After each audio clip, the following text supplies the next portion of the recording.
Disclaimer: the information and education material contained herein is meant to promote the general understanding and dialogue of GAN's processing. Such information is not meant or intended to serve as a substitute for a healthcare professional's clinical training, experience, or judgment. For patients and individuals, such information is not to be a substitute for professional medical, therapeutic, or healthcare advice or counseling.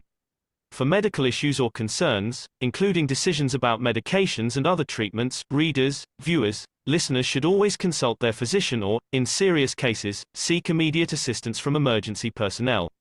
Prescription information, procedures, and use of medical devices information should be undertaken only by properly trained and certified medical personnel.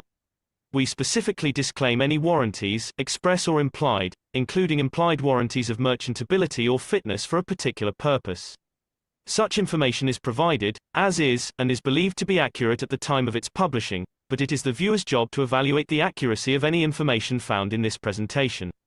Every case presented is of their own experience, applied by themselves for themselves, and it applies to their case only. Every person experiencing health problems should seek professional medical advice and consult their course of treatment with a doctor. The processes of plasma balancing described herein are a natural process which supports the body but does not replace medical advice or therapies one is already subject to.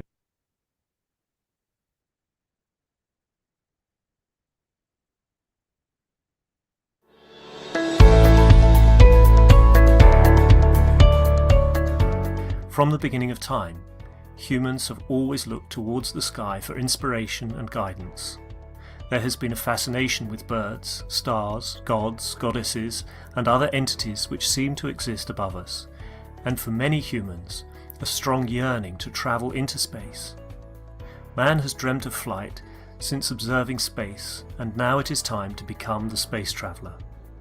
The future of space travel requires us to understand from where we came, to see where we are going. Several thousand years ago, philosophers Mozi and Lu Ban from China were looking to the wind for flight. They invented kites using silk and bamboo, allowing for the later development of communication, measuring distances, testing the wind, and lifting men. The invention of the kite brought with it the desire to fly. The first known attempts at flight were typically by leaping off towers, known as tower jumping. People in China, India, and Europe first attempted flight this way. In 1670, Francesco Lana de Tarzi published a book that showed some interesting concepts. The concept of copper foil in a sphere with a vacuum would produce a vacuum airship. This is still not possible with today's materials. Francesco is recognized as the father of aeronautics, melding science and mathematics into aerial navigation.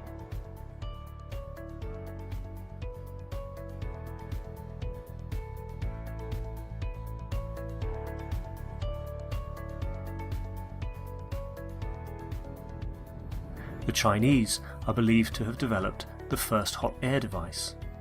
The Chinese lantern, using hot air from a candle, can take flight and was first used for signalling.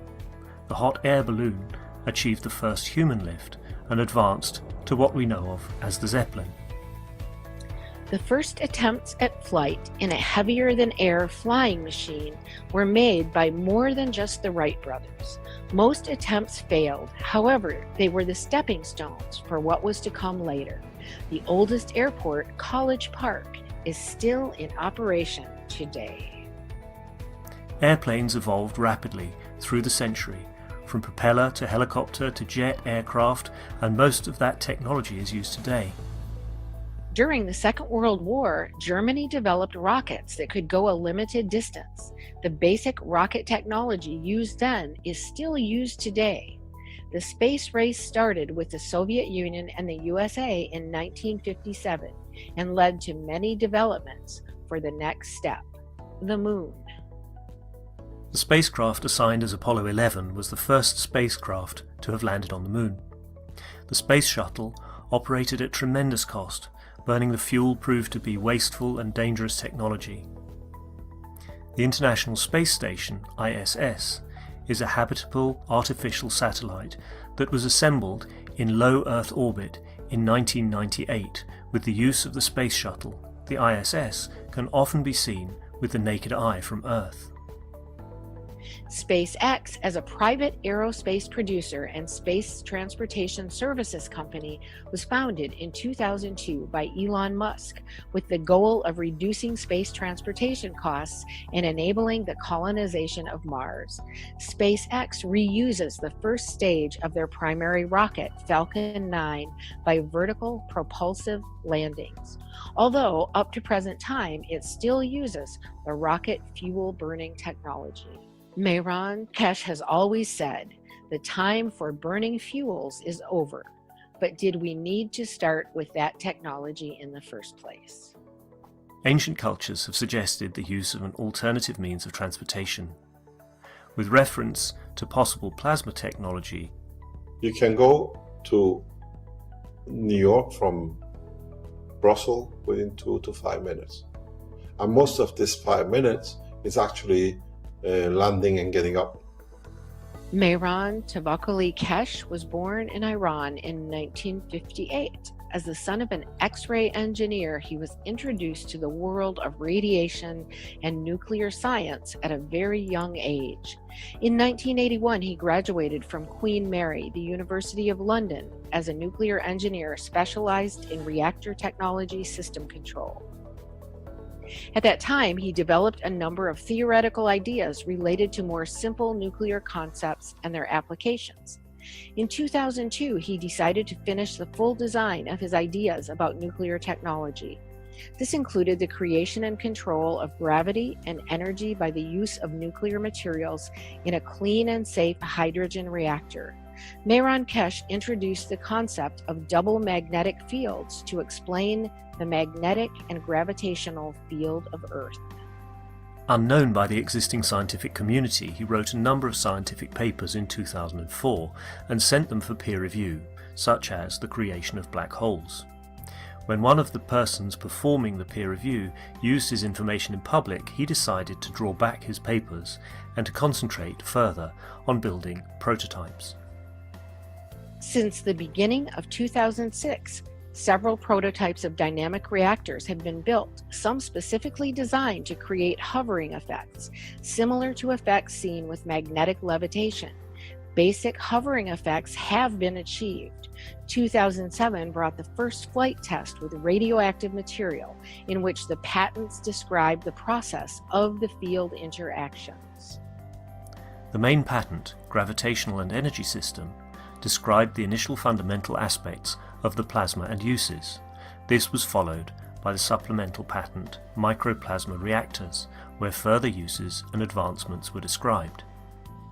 Mr. Keshe found himself in Iran in 2008 and was provided all the resources needed to create the first lift of a plasma reactor managed by the Iranian government. These special rotating gas reactors were used to control the plasma.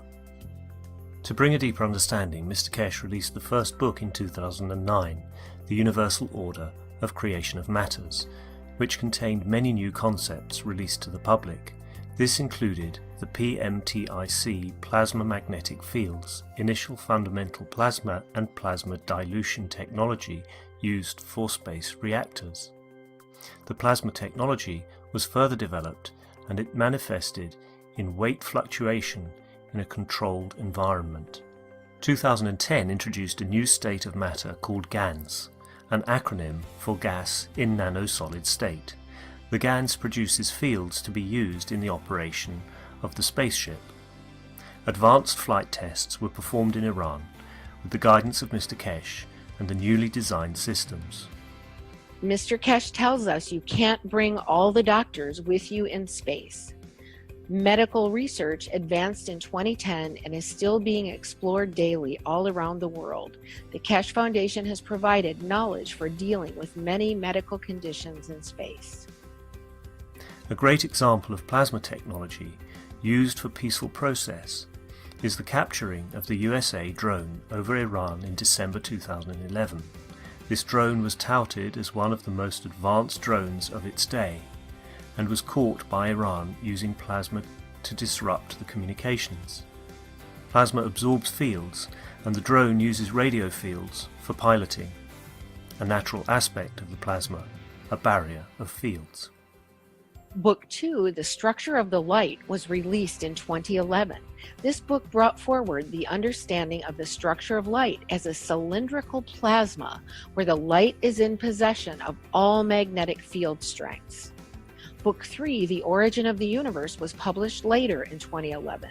Mr. Keshe explained the further operation and interaction of different strengths of the same fields, which then leads to the creation of the universe. These 3 books bring forward a much deeper understanding of the plasma science that is applied worldwide by knowledge seekers and scientists in spaceship research and development. There were 2 conferences to release the space technology to governments in 2012. The first international presentation in April, Keshe Foundation invited representatives of every country to the first presentation of the plasma technology. The second international presentation in September, Keshe Foundation invited the nations of the world through their ambassadors and their leaders to attend a gathering at the Keshe Foundation Center in Nenove, Belgium. Space travel requires peace. The implementation of the plasma technology brings greater responsibility. In 2013, Mr. Keshe brought forward the World Peace Treaty. Signing of the Peace Treaty is a confirmation from yourself to your soul to act correctly in a peaceful manner. In 2014, knowledge seekers came together from around the world to learn from Mr. Keshe, and many different experiments with reactors were performed, including improving the previously developed reactors to fit with the new knowledge, introduction of nano-coated reactors, multi-core GaN systems. The Spaceship Institute lab experiments were streamed live on the internet for all to see. SSI lab tests with reactors showed strong magnetic field pulses up to 129 Tesla and showed significant weight fluctuations. In December, an experiment was performed using reactors built by knowledge seekers from around the world. Italy, Germany, and Canada were involved in field communication tests. The tests showed that fields can interact with each other no matter the distance or time, resulting in instant communication. In 2015, developments for space continued with different aspects of the plasma technology, such as in health, energy, and decontamination. In October of 2015, Mr. Keshe taught a popular week-long course called the Blueprint Teachings about how to build the MAGRAV power units. People from all over the world participated with building their own MAGRAV units and teaching others. With the demand of the Keshe Foundation products from all over the world, a new research center and manufacturing opened in Arizona, USA. Many developments of the technology happened in different parts of the world, and Keshe Foundation USA is no exception. John and the team started performing experiments using different sensing tools. These tools allowed the team to visualize the MAGRAV fields and to show others their interactions. With reactor formations showing positive results, partaking in the knowledge together is easier and more joyful than ever. The fun has just begun, says MT Keshe. Mr. Keshe publicly teaches the space technology through the weekly Knowledge Seekers workshops. Plasma enthusiasts from around the world participate in gathering the knowledge and putting the puzzle together in the space race.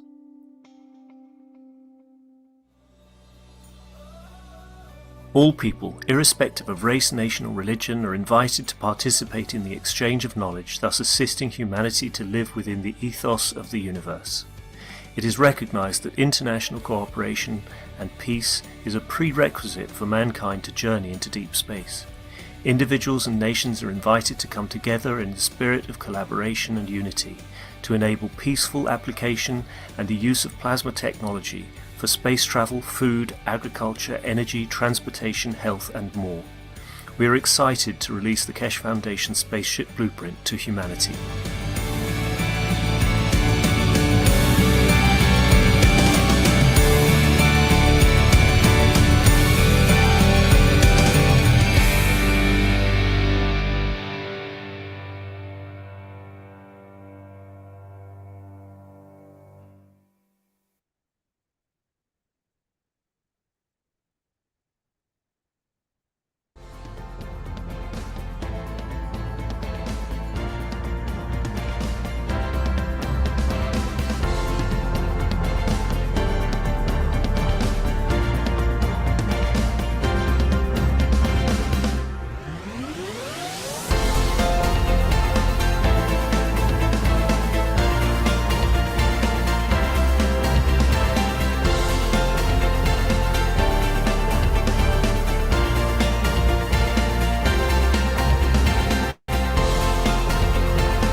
Hello, everyone, and welcome to the 521st Knowledge Seekers Workshop here on Thursday, January 18th, 2024. This is a broadcast of the Keshe Foundation Spaceship Institute Education Department and part of the public teachings in English. My name is Rick Crammond, and I'll be host once again in this weekly series of workshops that have been going on for nearly 10 years. And once again, we are joined with someone that's been with us from the beginning and who started these workshops, Mr. Mehran T. Keshe. And I believe he's ready, willing, and able, as he says, to start today's workshop. Hello, Mr. Keshe, are you there? Yes, good morning. Thank you very much. Good morning, good day to you, as usual, wherever and whenever you listen to this series of Knowledge Seekers from Keshe Foundation and Spaceship Institute. We welcome you back as usual. We are on a course to change a lot of things, and listening to the intro, it brought a beautiful sensation and understanding that even this, what we call intro, was recorded some 3-4 years ago. Now, in past year and plus, with introducing the what we call transmutation and running tests, we have to add to it that we even passed transportational movement of body or any entity by burning fuel and using the energy of the man himself. If you think of it, if you can understand the whole concepts of life, existence of the energy within a man, even our body, we use energy to physically move our body, walking, whatever other means, swimming, without any external systems like cars or rocket technology. And we've done this it's been the essence of our movement and motion and life from onset of creation of life on this planet. Now understanding that we have a hidden, what I call, energetic, powerful system inside us, and understanding that he's been the guy who's doing all the work in the background, confirming the existence of the life.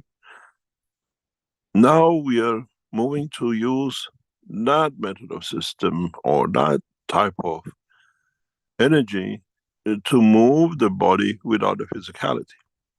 In a way, we are adding a new section to the movement of the man, motion of the man, without external systems to be able to go faster. And now we see we can travel much, much further beyond any dimensions of the physicality of this planet, and use that energy to move and then bring the body with it. In the test we done, and in the past 2 sessions of the Keshe Foundation Friday test with the knowledge seekers, and one on 22nd of December and one last Friday, we have seen some confirmation of what we assessed and what we saw, and how technology development will be changing, how the transmutation will change. Those of you who join us tomorrow for the day-long session, we are with you first 3-4 hours. And then, as of last week, as some of you noticed, we done a pre-test. We leave you to test. We left the system on for some 27 hours. And many of you stayed, went back, had dinner, God knows, whatever you wanted to do, you came back and joined. Literally like the way we live our lives. We travel to somewhere and we go sightseeing, we go shopping, we go for dinner, and we go back, traveling back. And this was part of the purpose of the trials last week and in the coming time every third week of the month, which will start from tomorrow. We leave the session, we said from 9 to 5. We start the session, we open the session at 9 o'clock. We let you to come in, get ready, whatever. And then we start the test. We start literally allowing you to fly. Allowing you to understand your own dimension. Go and do whatever you like. Come back, stay in for 2 hours, 10 hours. And we leave the session open for as long as possible our system can support. Many of you will feel a difference in the sessions. Last week, we did not announce it because we didn't want to give you what we call preset mind. Those of you who stayed the session, the first 4 hours or 5 hours, you were on one system. And the emotion and the feeling was different.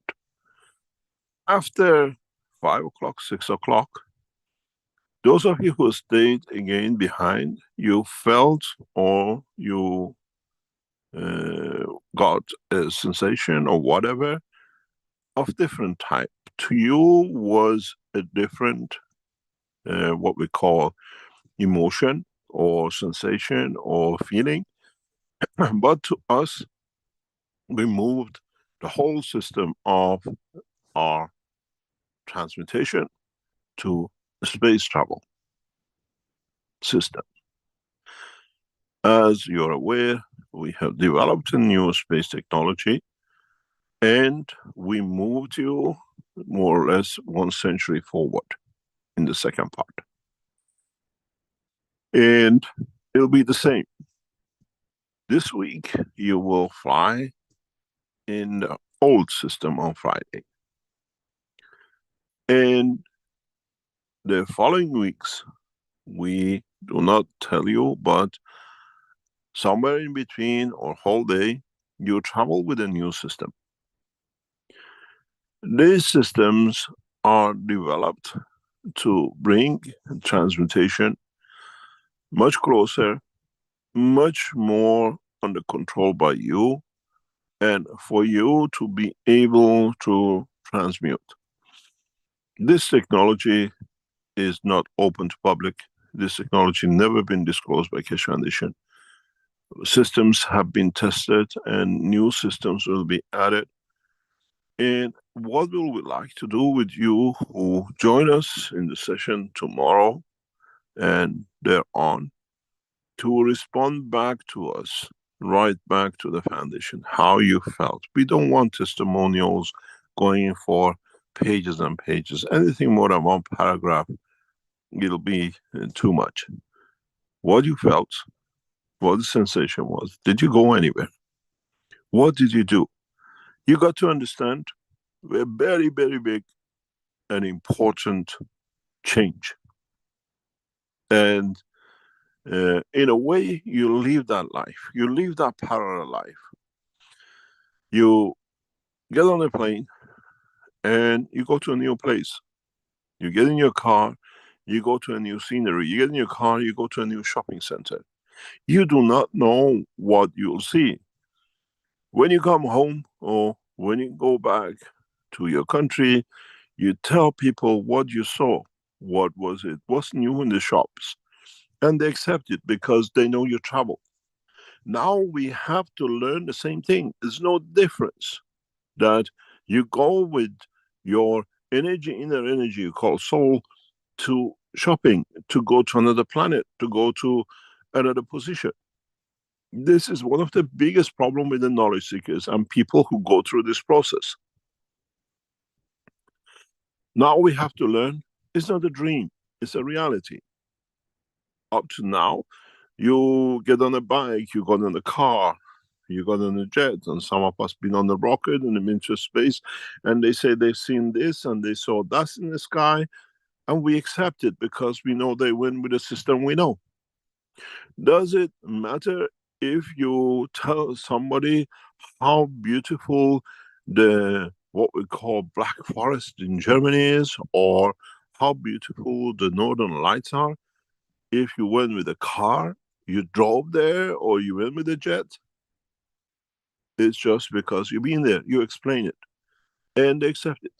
It come to the point that, as I said in the very first time, when we started Journey of the Soul in Linz, that we accept whatever you tell us, because we are not there. You're the only passenger. And we brought in couples, partners, who went together to Paris, the people who went swimming together, even being in two different systems. So what you have to learn, or what humanity has to learn, is that he's learned about the new transportation, a new way to move. And whatever you feel, you're right, I felt my mom, I felt my hand, I felt my body move. Don't you get that when you go mountain climbing, you come back, or then you sit down and you get a rush of blood in your circulation, or your leg goes numb because you did something wrong? What's the difference? Why? Now traveling with the energy of the body of man is all different to you.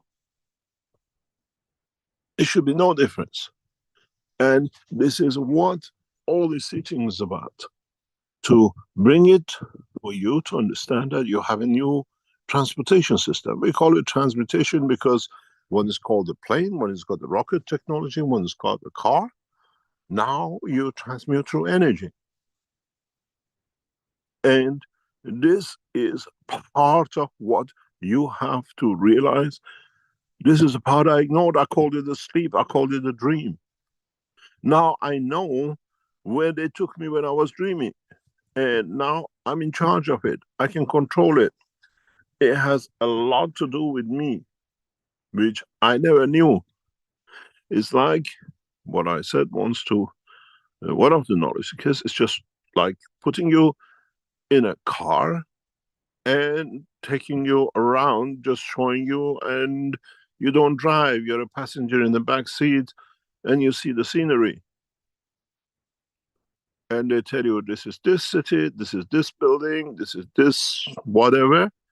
And because you're a back seat passengers, you accept it because they tell you and they take you. Now you are not a backseat passengers, call it a dream or whatever. You realize, actually, I'm the driver. I can decide where to go. And the process of next few months is that you learn, I'm the driver. And I don't need to drive all the time. I can come, decide, even in the very near future, in the process of the teachings and testing on Fridays, we teach you how to come in, go to a place, do a job, come back, and start using this in your daily life. How to go to a place, even it comes to your work. You want to research on something and see the result. Growing a seed, testing on a new disease, defining a new way of energy. You go into the transmutation, you get in touch with other souls, you add up to your knowledge, you remember that knowledge in the dimension of the soul, and you come back and you practice it in the physical life. This is what we call transmutation. You don't sit all the time because you have a car in the car and drive all the time because I have a car. You learn, I can live in this car like a camper and go to different places, or I can go to a place, go to a library, go to a research center, learn something and come back home. And what I learn in the library, I put it in practice at home. Then at home is like when you go on the internet. Oh, you see this chef, he does this kind of things and he cooks such a thing. Now I can go to the soul of the knowledge and learn where and how and come back and practice it in practicality. This is what, in a way, if you look at it, what is called the prophets. Enlightenment. And this is the whole purpose of the new transmutation, the whole purpose of the new teaching. When you go shopping, when you go to school, you use your car to get to the school or to university. You learn what's in university, you get back in the car and come home. Now you learn to do that with your soul. You get into the system of your own. You go to a place, to the soul of whatever it is, but up to now it's been random. I was taken somewhere. Gradually, you learn, I want to go there. This is what I want to learn. And then it targets, it gets you to that place. You don't sit in a car and say, oh, go driving. You sit in the car, oh, I go to school, I go to shopping, I go to scenery. Now, with the new teachings, and the way we start from tomorrow is for you to learn that. And we gave you a taste of it on 22nd. We left the system on for a few hours. On last Friday, we gave you 27 hours till our system shut down. So we saw people coming in. Some 37, 38 of you stayed on and you went out, you came back. Some of you went to sleep and you came back next morning. Some of you fell asleep during the process. This is how it will be. And this is what the test from tomorrow starts to be. We open the sessions. We let you to get on board. You will be flying, most probably, if I can put it that way, with let's say a normal car up to tomorrow. Some of you who stayed behind in the session last Friday, you were in a car, you arrived at the airport, and then you jumped on a jet plane after 6 o'clock without you knowing, without us creating a commotion or whatever. We switched our system to universal system.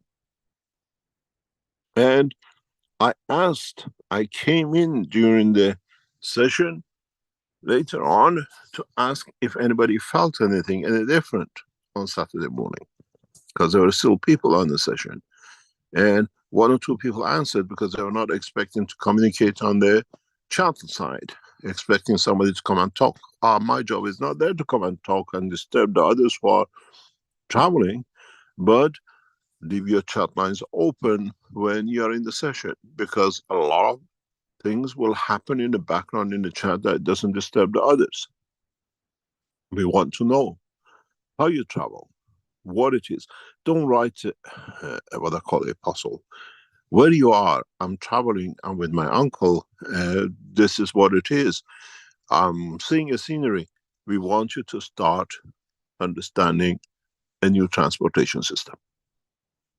And then we start in the background switching you to new systems. And hopefully in the coming time, you will learn. The car is always there. I can, just because I bought the Rolls Royce doesn't mean I have to drive all the time. When I get to a place, I get off. I go and do what I want. You learn to use transmutation as part of knowledge, enlightenment. Get in touch with the soul of Einstein, get in touch with the soul of Tesla. Because you decide from now on. And then you come back with a new knowledge. You have to learn where the guy lives, how to get in touch with. Where is my uncle? You get fed up all the time going and seeing grandma and uncle's soul, because that's it. I've been there, I've seen it. And I'm happy they're safe. Now I want to go somewhere else. You don't want to sit in grandma's house all the time till the day when whatever time be. And this is what we are trying to teach you. We gradually built it. And some of you who were in the session of last Friday, and you stayed beyond the what we call 5 or 6 hours, you should have felt change. Something changed, but maybe you went somewhere else. It became easier. It became harder. You wanted to be somewhere and you ended up somewhere else, or you let it go. Nowadays you have to learn, okay, I had a fun. I came to the city, I've seen the senior city, I want to go to a specific place in this city, in this universe. Up to now, your limitation is where it can take you. A car, you can go from one city to another, you flew from one country to another. Now with your soul, you can go through the galaxies, through the universes. And you have to learn, can I go back to the same place? It's like, as we said during the trials in Linz, the guy came, I said, I went to the moon. We sent him back in the machine again, said, go back to the moon and see if he can. And he went back in and he actually went to the same place now and started bringing stones out and whatever. So it's repeatable. It is something, because now you have access to it. Instead of going to the moon, we ask the others, can you go to your father, to grandfather? And they can go there. This is what the session is about. The session tomorrow, when it starts at 9 o'clock, we are with you for first 3-4 hours. The rest is for you to test your own abilities. We put it up to 9 to 5. We leave the system on till next morning, 9 o'clock. Just because you got a car, you don't have to sit and just drive. Try to choose where you want to go, how you want to go, who you want to see. And then in the following time to come, we teach you how to materialize. You have to learn, get in there and start changing gear, know where the steering wheel is, which is your fish, your dimension of the drive is your emotion, where it's going to take you, how it's going to take you, or I'll go for a try, whatever comes I see. A lot of you sit with the system and you see, oh, it's taking me, oh, I can see my uncle. But how many of you sat there and says, I'm going to see grandma, and go there? This is what we did. And the system, especially from next week, are set up this way. Up to now, your limitation was planet Earth. You lived in this village. From now on, the universe is your oyster. And if you're adventurous enough, you can get rid of the shell of the oyster, and the whole universe is your dimension. And nobody can tell you you're wrong, because as the system develops, as more people do it, we come to understand there is a new horizon. There is a new way. And this is the purpose of the teaching. This is why today's session is mainly in what you're going to see and how you feel from tomorrow on, and how you felt last week. You have started a journey that you cannot stop, but you have to get over the sensation and all the what I call rigmaras and limitations which you have put on yourself and the others have put on you. In the session tomorrow, it'll be not much different, but you feel the difference. And the sessions from now on, after, we move you, we don't tell you, to new systems or back in the old system to see how would you like to go on a bicycle, or would you like to go on a jumbo jet? How you want to feel things with a glove, or you want to get the gloves off and with a hand on and get on with it. We are preparing you, gradually, more and more of you, to come to that point, to reach to that point, and to start understanding yourself. We are not prophets. We are not here to make things to become unbelievable. We're making things for you to believe in yourself. And then this is the new communication system. Nobody can stop you going walking. And traveling with the soul should be the same as walking. Nobody can stop you traveling. Slowly you learn. And with the new systems which come into operation, and it's been in operation since last week, you come to a non-dimensional system. The reason the new systems are operating is they have no dimension. As I explained, now you understand what was the teaching last week, what we discussed.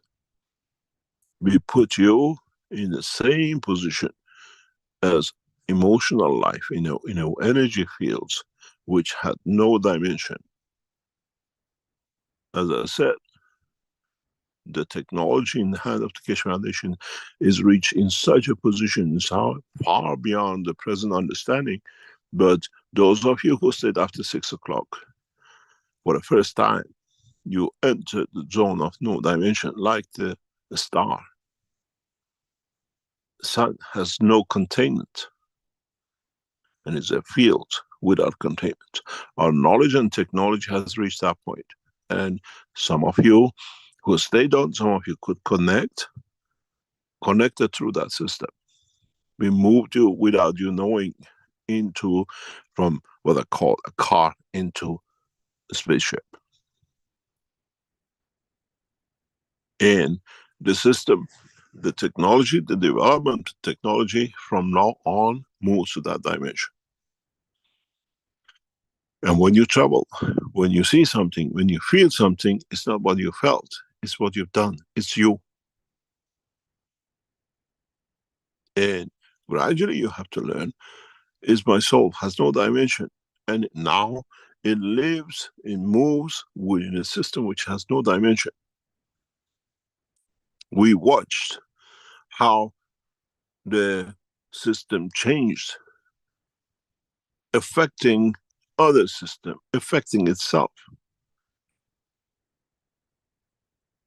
In a way, in a very simple way, we developed a technology which we can monitor the changes in the system by literally like a scale, the weight.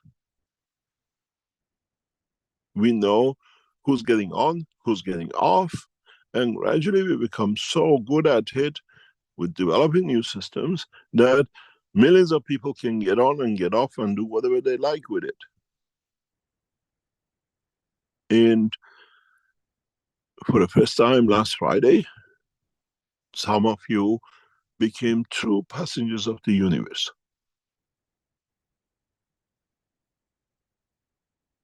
And this will follow on with the new systems. From now on, every Friday, we don't tell you when you're traveling with a donkey, and we don't tell you when you're on the jumbo jet, and when you tell you on the UFO, when you're traveling on your soul. We have restructured our labs to accommodate for this. We create what we call cosmic rays at your disposal. It's like what the Romans say, all the roads end up in Rome. All the roads are open from your soul to the whole of universe. You become the center and you decide which road you take. And some of those of you who reach the purity, the Rome will be the soul of the Creator. All roads end up with Him. And maybe you choose the right road to Rome, to your Creator.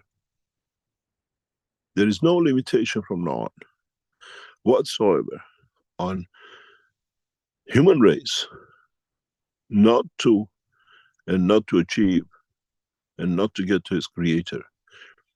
Some of you went through that system. Some of you during the session, you thought you fell asleep and you went to places, but you never understood that you were the first passengers testing. And this will go on. We carry on testing because we have developed technology to create fields, containments, nuclear reactors without containment. I'm a nuclear physicist. I understand every aspect of the technology. And our team have set this up. In a way, we showed it to you in London, but you were too eager to put your head in and hang in there.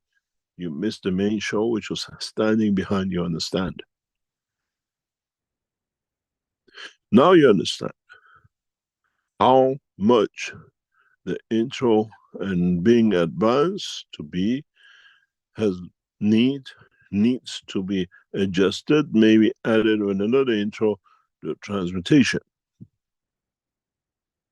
And with this system, the pilot is you. You are the captain, as I always said from the beginning, and no one else.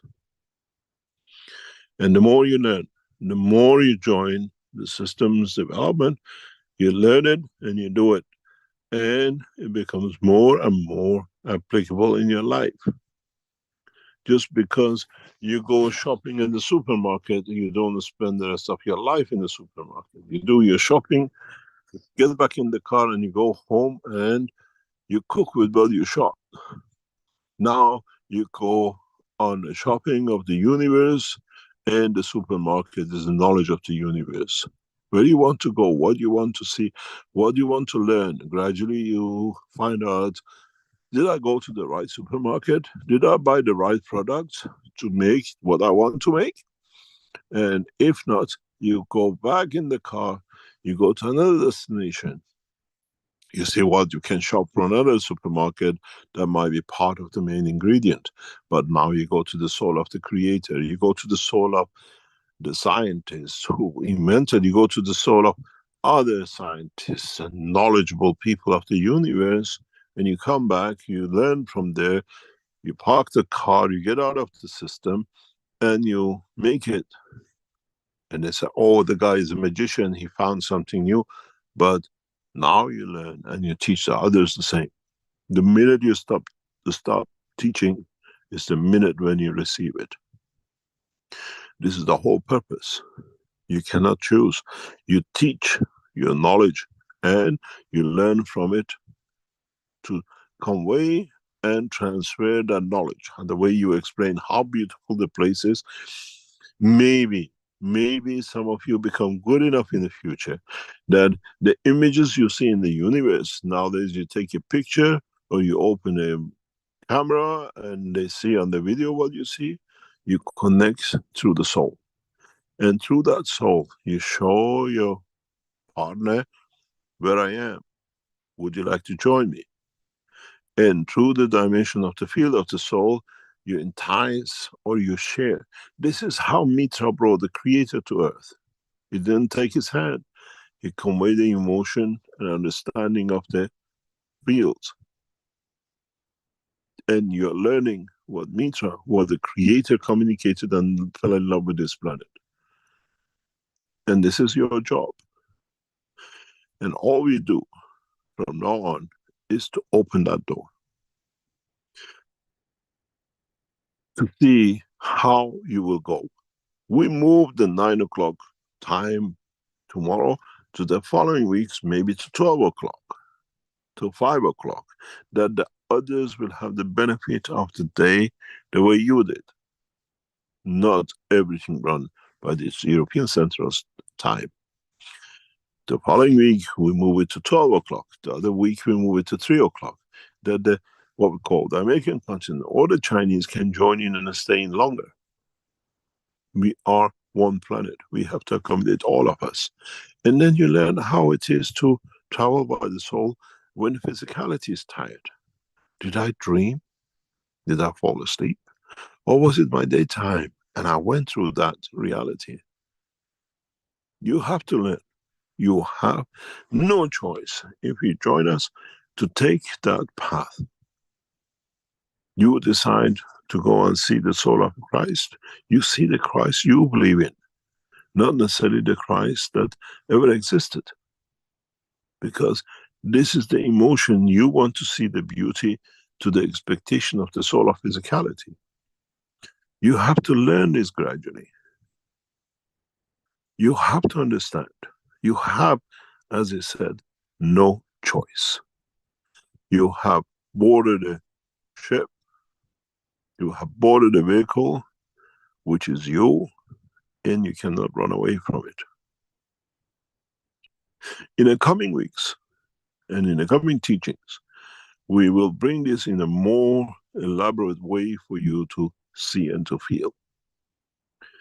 In the China conference, we'll bring more of this forward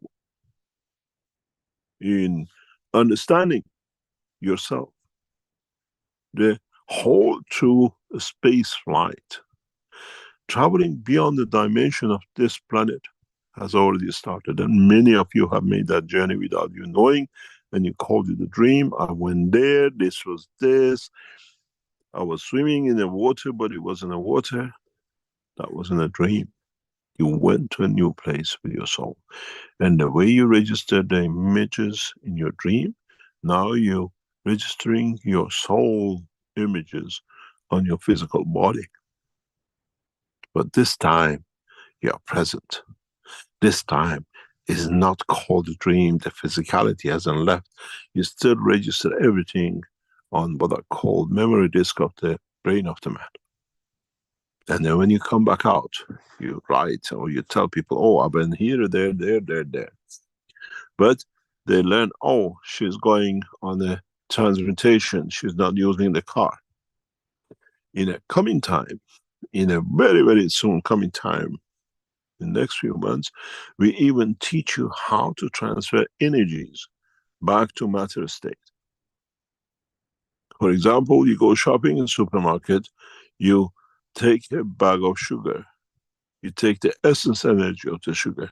When you transmute, come home, come off the system of your own soul, you'll be able to manifest that sugar in physical dimension in your hand. You have to learn this.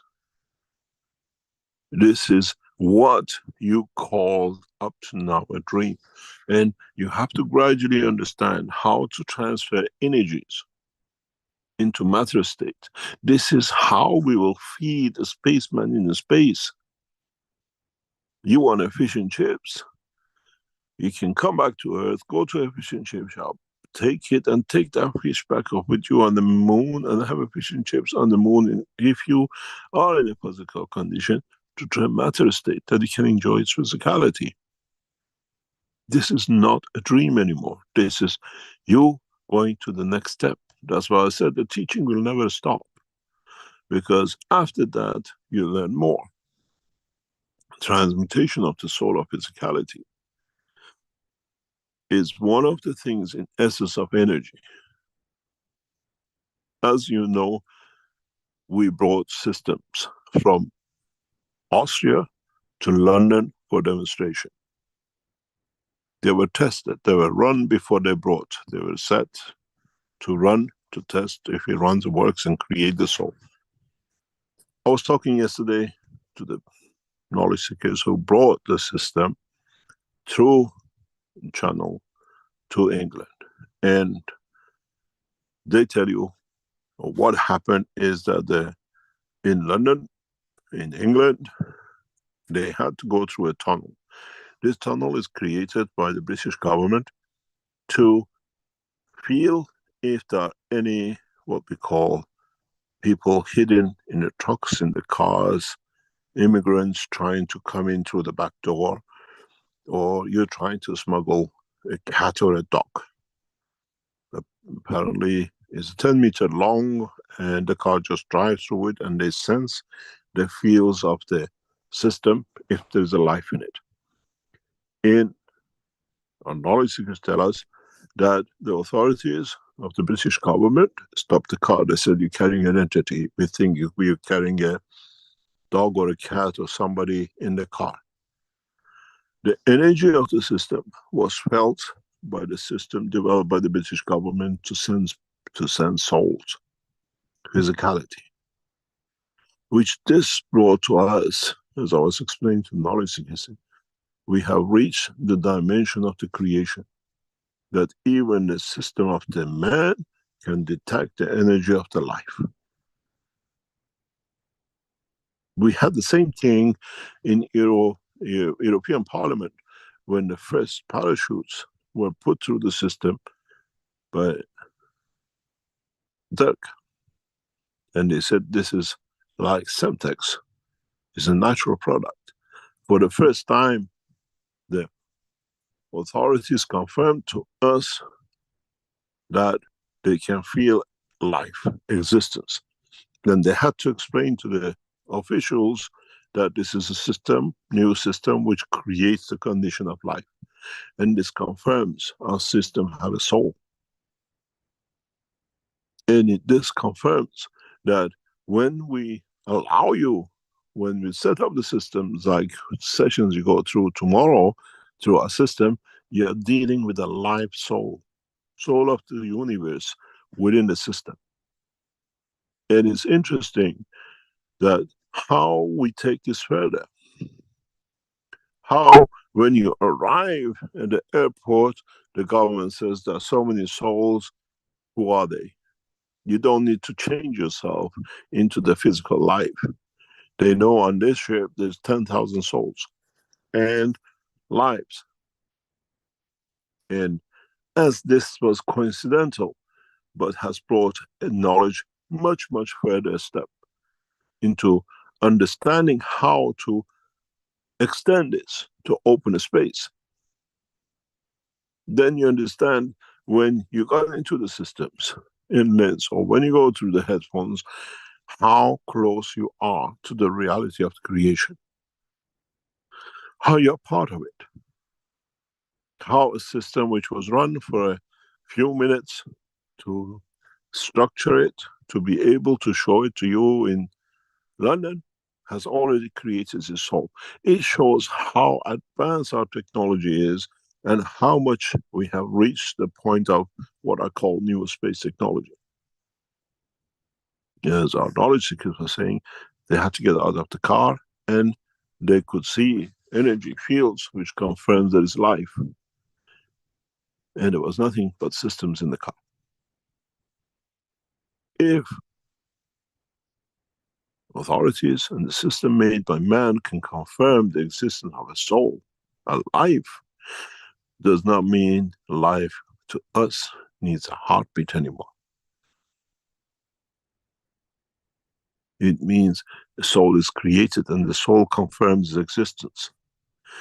You remember the very early teachings always said, pray for your system, give from your soul to it because it's you there.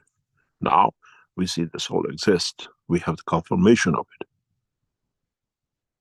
When you switch a system on, when you get into the systems and every teaching, when you go through it, pray for your soul, give from your soul to, from your soul of physicality, that I trust my physicality to you and always respect it. And this is what the technology is. And this is why I explained to you, how did you feel after 5 or 6 o'clock session last Friday than before? Because we moved you into a system which has no dimension, but it has its own soul. It decides its life. We have monitored the system non-stop, more or less, since Christmas. Since we brought the system to London in November. We're running it, we're testing it, and we see the changes. And it explains to us how it changes, how it works. And now you join into a flight system. It's literally, I can explain it to you, is like a flight system coming from, let's say, Beijing to go to New York. It stops in Delhi, it stops in Tehran, it stops in London. Passengers get on, passengers get off. Now it's the same system. You get on and you get off, but the flight is on. But this system has and flies in every direction which you want through the magnetic field of the system. We have created a condition in the new system that you have two choices. You travel within the dimension of your soul, understanding yourself, and then you can jump on to universal lines. I've taught this very deeply in the past, where you use carbon 14 or carbon 60. Depends which part of the universe you want to go to. And we have developed in our systems to create those line of connections. And this is how what I call the system next week or next session, not tomorrow's session, will allow you to feel a different transmutation. Go within your cells, go within your body. I have a cancer, I have an inflammation in my muscle. You don't need to go to the other planet. Go inside, see what's wrong, how you feel it. Why is this part crying? How did I created it? What was the emotion that created this cancer cell for me? And how can I remedy it? This is what you have to do in the space. It's not something strange anymore. In the space, we have no operating room. We cannot bring you back with a speed of light the way you want and put you on an operating table on Earth to cut you open and do something. You have appendix. You learn with the system. You don't need always to go out, go within. Find and make perfection in your physical dimension when you come back. This is what I always said in teaching. Learn to feed your physicality through your soul. Learn to reach your physicality through your soul. What have I done to you? That I created this and created that. How can I, the creator of the problem, knowing now I can reach from within me, remedy it in the physical dimension? Then you understand what is open to you, what horizon of knowledge of universe is unraveled and is in a working shape and condition to you. Some of you do not want to lose that cancer. Some of you don't want to change the position of the pain in your muscle, your knee, because you're getting attention from your lover and you want it to be there. But you know, I can change it if I want to. It's not all going out, it's going in. And then you understand what and how you can use yourself, your own soul, for your own transmutation, for the feeding of yourself, for what I call bringing wellness to yourself. We just provide the energy systems. Many of you in the upcoming 6 sessions will feel the difference even in your physical life. We have set it to be. And you will be going into the systems which have no dimension. There is no limitation unless you create that limitation. Up to now, the reactors had the calcium, zinc, and copper and the rest. The new system has nothing in it but essence of the creation. The way your body, you eat, whatever converts it to what the body needs, we give you that chance for the first time. We facilitate, we create a condition that you decide what you want to take from it. Pain, pleasure, wisdom, food, wellness, and the rest, or all in one trip. And this is the essence of the new space travel. Transmutation. You transport yourself in a physical dimension of this planet. You transmute yourself across the universe. And there is no limitation. There is no one to say you have to see me as a mediator to know how to get to the creator. As you have that access line, it depends how pure you are, how much you are there in the soul level to reach the level of understanding. As I always said, in Nino, a professor came to me and says, am I allowed to speak with you? I said, am I allowed to speak to you? Who are you? He said, that gentleman there says I cannot speak to you without talking to him. I said, do I have a permission to talk to you? I don't even know the guy. I met him only once.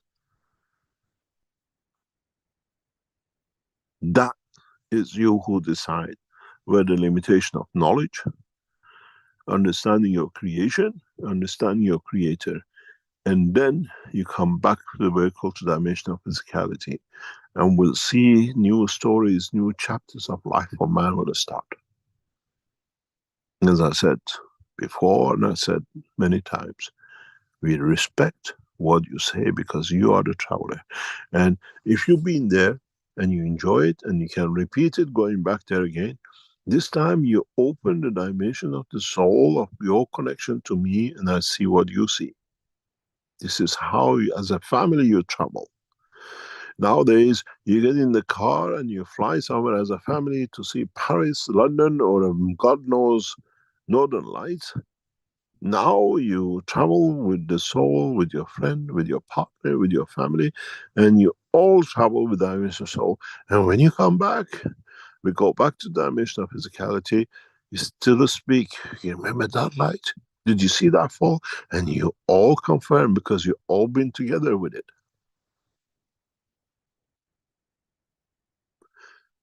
So tomorrow, those of you who join us, you will travel for the last time in what I call the old car.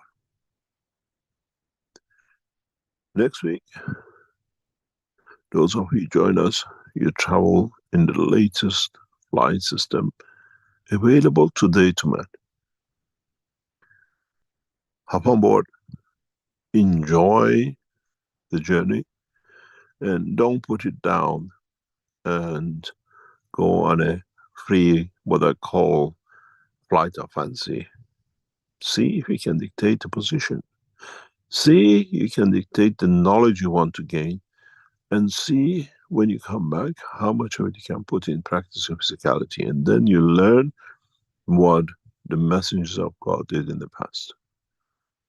You get on the, what I call, fields of the universe and learn from the others in the universe. You have the capability, and you have to understand, sometimes maybe some of you have done that to the other passengers of universe who approach or manage to come to you through the dimension of the soul. You learn something and you did it and says, oh, I dreamt about it and now I did it and it works. Now you understand it was not a dream.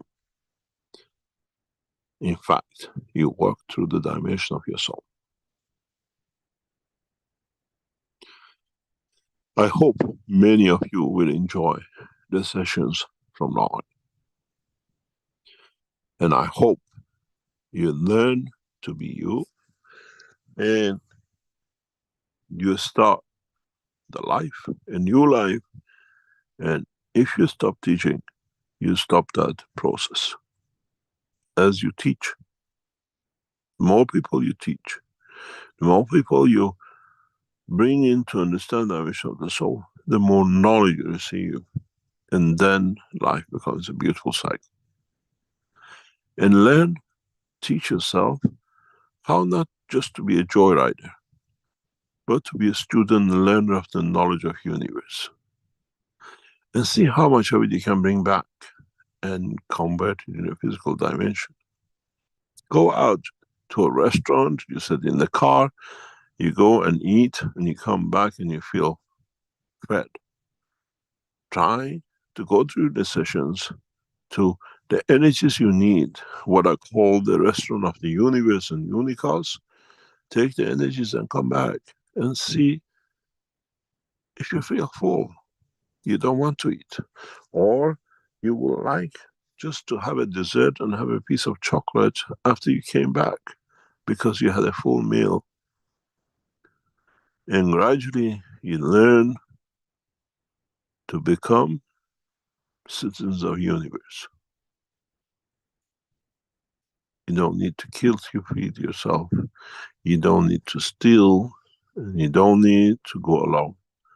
Gradually you learn step by step, and hopefully by the end of this year, you'll become true passengers of the universe. In a way, when you decide to live a physical life, you come to the humanity, and when you want to be the passengers of the universe in travel, you become part of the Creator. What would be interesting one day for some of you will come, sooner or later you face it. On Earth, I'm called Elizabeth. How do you call your soul in the universe? How do you announce your presence? And how would the soul you met, wants to meet you again, knows where to go to? What is the fingerprint of your soul that knows, leaves, position and place and time for the others to get in touch? You still have to learn that part. This is how you go to grandma. Even though she passed years ago, she left a fingerprint behind.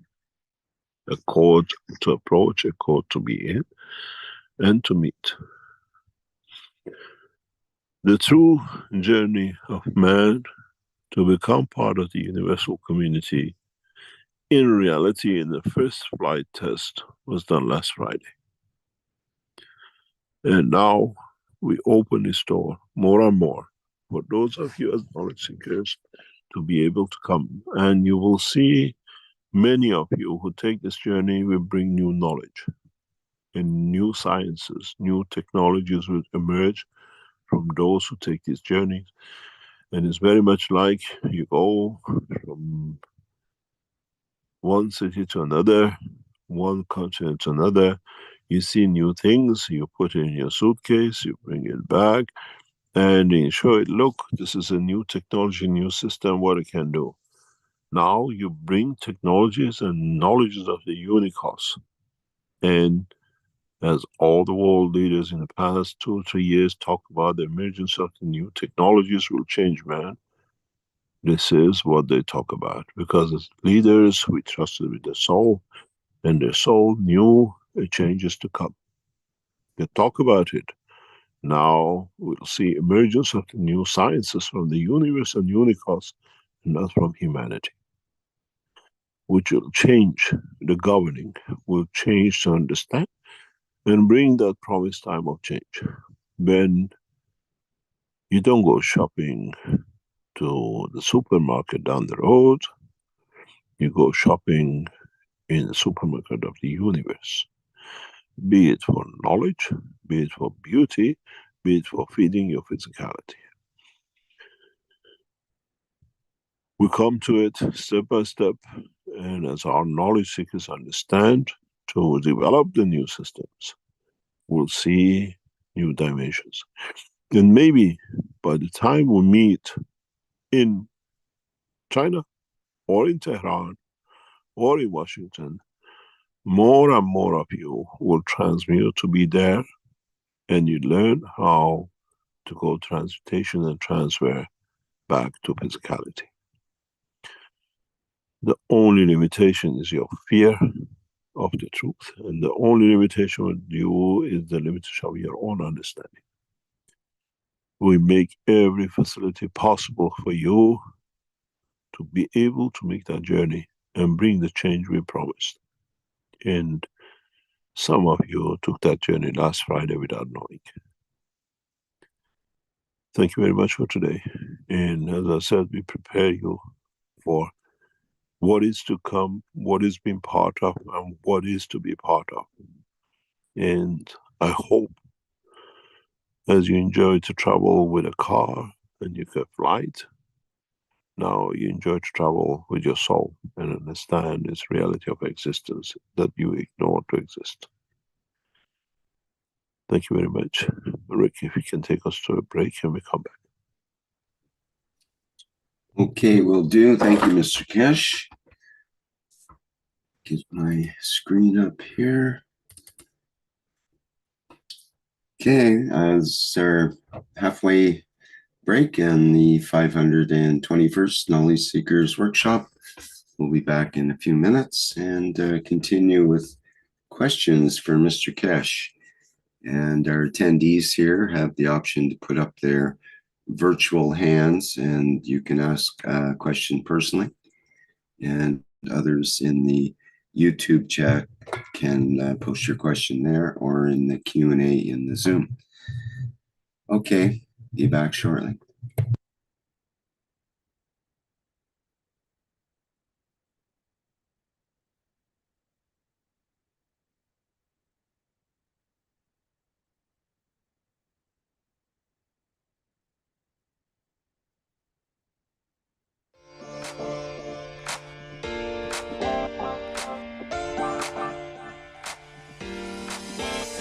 the new Horizontal Enhancement Spaceship Unit, a space technology that allows us to work with the fields of the universe, creating a wide range of plasma field interactions and conditions. It allows the body to process itself from any physical or emotional imbalance. Once this balanced condition is achieved, the soul and emotion of the body can follow to find their balance and elevate the whole of the man. The new Horizontal Enhancement Spaceship Unit, technology of the future through advanced plasma knowledge.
Okay, we're back again at the 521st Knowledge Seekers Workshop here on Thursday, January 18th, 2024. And generally in this second part is when we have questions directed to Mr. Keshe. And we do have some leftover questions from last week, as well as some various questions in the Q&A already. So how would you like to begin, Mr. Keshe? Would you like to say something first, perhaps? We usually have say something to say. That's unusual, nothing to say.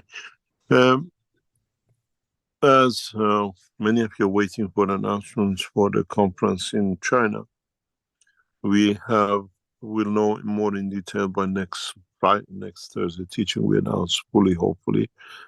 At the moment, the teaching, because of the complication in holidays and different positions, we are earmarked for 16th. We know more by next week, but primarily 16, 17, 18, and 19th of March to be the 3 or 4 day of conference in Sanya, and our team will confirm the hotel and location and the conference by next Thursday, that you can book your tickets. And for the Chinese who would like to attend the what we call the conference. We have to get the permission of the government through the hotel that we can confirm it. Hopefully, once we get that approved, then we are ready to go. But at the moment, that week has been earmarked for knowledge seekers to join us. And we especially chose Saturday, Sunday, Monday, Tuesday, is that the Chinese knowledge seekers can join us. It's very hard, as we know, for the Chinese to get a week off or a few days off, but they can take 1, maybe 2 days off and then adding the weekend to it. We didn't choose the back end of that week because 21st is the Iranian New Year, and some of our knowledge seekers have the celebration. 31st is the Easter, and again 4th, 5th, and the 6th of April is the Chinese holidays, which people don't come; they go to their families. So the only gap left, and before that in February we have the Chinese New Year, and the Chinese are all in travel. February has become out of question. Is the only chance we'll have, and so those of you who are knowledge seekers for that period, Saturday 16, 17, 18, 19, will be earmarked. Now we'll confirm it next week to be in Sanya. And there could be extension to the Wednesday, Thursday, Friday, which will not be open to knowledge seekers. We try to accommodate the government and military and others to attend to see the latest in the space and defense technology and all the things which come. So last time in London we covered what we call world ambassadors. In Sanya we try to cover 3 days, but specifically for a space and military to attend, to see it, and to test new systems, which will be open to what we call them to expand the horizon of their knowledge and what is to come. We will offer you the admission fee for the what we call the 3-4 days. The hotel we have chosen, if will be the same, you can stay in the same hotel. It's a 4 or 5 star hotel, which is very normal with all the hotels in that part of the world. And we'll explain to you how the process will work. You can book through what we call the Keshe Foundation. We do everything in the background. In China, it's very difficult. We don't speak the language, and it's very hard. So with knowledge seekers, we accommodate this part. And you just confirm you're booking through the Keshe Foundation site. Knowledge seekers in China, we try to accommodate you through what we call the Keshe Foundation channels in the registration and the payments, and the Chinese team will look after you. We'll give you new links and new positions to what they call register for this event. And we will clearly separate the two ways of what we call for the Europeans and what we call people from outside China and China for this conference. And because of the accommodation and the position of the way they can take their holidays or whatever, we'll offer a very breakthrough system. And some of you would like to stay maybe an extra week or whatever to add. You come all this way to see the beauties of China, and you can stay in the same hotel. We organize everything in the background. It will be a breakdown of how many days you want to stay or whatever, before or after. And you will come to one of the most beautiful places in the world, and you can enjoy it. And it's one of the best times to be in China. We'll see what happens and how the things take shape, but be prepared. Those of you who already are part of the knowledge seekers are coming, and the Chinese community who wants to see I was told, can we show something? The Chinese would like to come and see something. We are not on the show to show things. We are there for you to show yourself and the performances. And if we bring systems, primarily will be for what they call governmental, the military and the others, small sessions, small groups, that we prepare for what we agree with the Chinese government. They can see what is there, and it's specifically for that kind of things. And now we have to see how we set it up. On the other hand, everything else for us is as usual, and we go to further expansion and extension of the work of the Keshe Foundation. And there is a possibility that the Keshe Foundation will offer some of the papers which are in publication on a hard copy in the next few weeks, that you can buy a compilation of the scientific papers as a hard copy, as you do with the books. And this is on the way. When it completes in the next few weeks, we'll let you know. If there are any questions, I answer. If not, we say thank you very much for today. Well, we definitely have some questions. Azar has a hand up to begin with here, so let's start there. Good morning, Mr. Keshe. Good morning, Rick. Mr. Keshe, the people who paid 10,000 and 5,000, they're going to have the week of 11 to 15 of March for the week, and then 16, 17, 18? No. With is 16, 17, 18, 19, that's a 4 day of the full session. I mean, there's no week extra before that? No. We brought it in to be is how we can accommodate. Instead of the, what you call the 5 days, it's a 4 day, but we said instead of being it from Monday to Friday, is Saturday to what they call Tuesday, maybe Wednesday, but we have to understand Thursday is a teaching time, and Friday, Thursday, Friday, we're trying to accommodate the governments and military and others for the advanced technology. And also, it's a Persian New Year, so... On 21st, I know. Yeah, celebrating in China is beautiful. Okay. But then you're gonna leave your parents out then if you just celebrate it. It is a beautiful time there. It's as I said, if you get a chance, take an extra week holidays to spend. If you come all the way to Sanya, take the back end of or the week before. We accommodate all these. We announce it. That people who want to stay, if you're coming such a long way, instead of 4 days or 5 days, to what do you call it, to stay longer and enjoy after the conference the beauty of the what they call China. And we don't have to look for our own hotel. You assign a hotel then. We will offer you a hotel because we get the different rates from the hotels and we pass it on to you. But this way, because a lot of you don't speak Chinese and trying to book all sorts of things, we're trying to keep you in 1 or 2 hotels, and plus the knowledge seekers who come in. Okay. And so you just work through the Keshe Foundation main website for booking. Okay. And then we like before, we done the conferences before in Rome and in what you call it, Dubai and the rest. We just tell you this is the hotel, this is the room.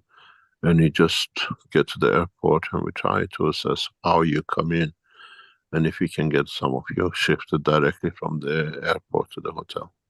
Okay, good. While I'm here, can I ask you a question that is regarding the conference? Another question? Yeah. What happened to the passenger of the Noah's boat? Because you asked this question in one of the teaching, but then you never answered. You said, I'm asking you what happened to the passengers of Noah's boat. I still put it the same way. What happened to them?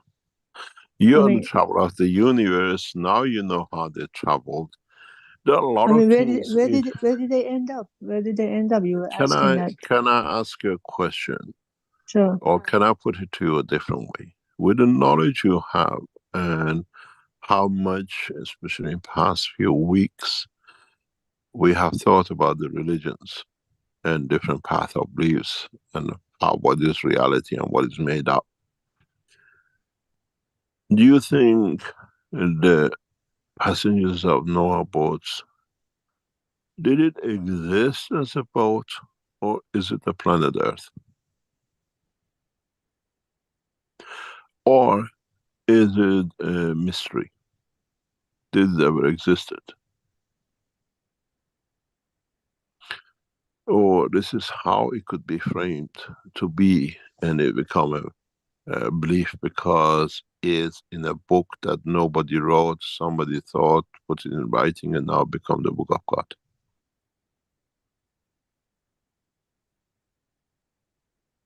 It is a combination of a lot of things which has come forward, and we just because it's in a book has become a belief.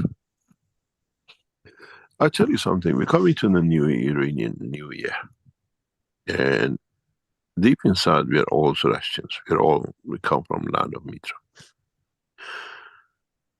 If you've been through what I've been, be educated by Zoroastrians and living amongst them, I went to their high school in Tehran.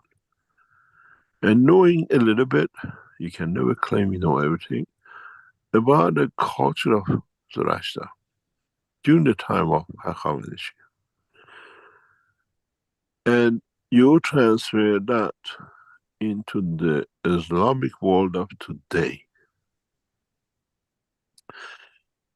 In Zoroastrian religion, or path of belief, and is brought into Islam and is copied, and it's become a path of belief as it's been done and will be done, is this ritual that at a certain point when you go to Mecca for Hajj, you take so many number of stones and you throw it at a wall to whatever belief is, to the devil and whatever, and it goes in the water well and whatever. And it's a very one of the essential part of pilgrimage and belief. This is done in Zoroastrian religion exactly the same number of stones 2000 years before Islam. Which one is the truth? Or the culture of one nation, as was brought in, is added into and now become the true path of belief. You know, when you go for pilgrimage, you take 7 stones and you throw it at the wall and the water well. This is the culture of Zoroaster, not Islam. So what did they do with the stone with the Russian? It's the same. Go and read your book. The book you're born and bred and it's in your blood with Zoroaster, then you understand. This is where the mysticism comes and bits have been added to it. Throwing a stone, 7 pieces. When you read this in the Islamic world, read Zoroastrian book, and you see where did it come from. How come? And now it's become a path of religion, where it has been a path of another religion. But because they don't teach us anymore about Zoroaster and a path of belief of Mitra, now we become part of, and people, you know, have different belief in Christianity, but it's been the part of Mitraism. It used to be practiced all the way to London, Rome, and the rest, to get rid of the devil and the rest of it, good and bad. So, was there a boat of Noah? It's the same when you look at the Christianity. As Christians, the word of the Son of God. Actually, this was announced and believed in by one of the Roman empires. He called himself the Son of God. And he was believed to be that he was the Son of the God. And then about 1,000 years later, it became part of Christianity. Which one do we believe? How come a book which is written hundreds of years after has brought the mysticism of the emperor to become a prophet? These things you have, now we have the knowledge, we have to understand. Because we are ignorant to the history of what it was, we become ignorant to the reality and we believe what we've been told after.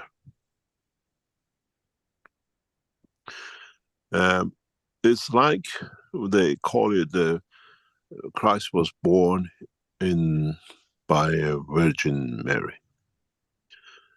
But this is a translation which is brought in the time of years later, centuries later, into the what we call Bible. The true meaning of the word means a true believer. A woman, if you go back to the word which is now translated to a Virgin Mary, it was and is, that word means the true believer. Mary was a true believer in Christ and giving birth to a new cycle. But how it's changed by people in the books to Virgin Mary, nobody knows. Because somebody wrote it and then became a belief. The word used in Hebrew and the culture of the time means the true believer in Moses, not the Virgin Mary.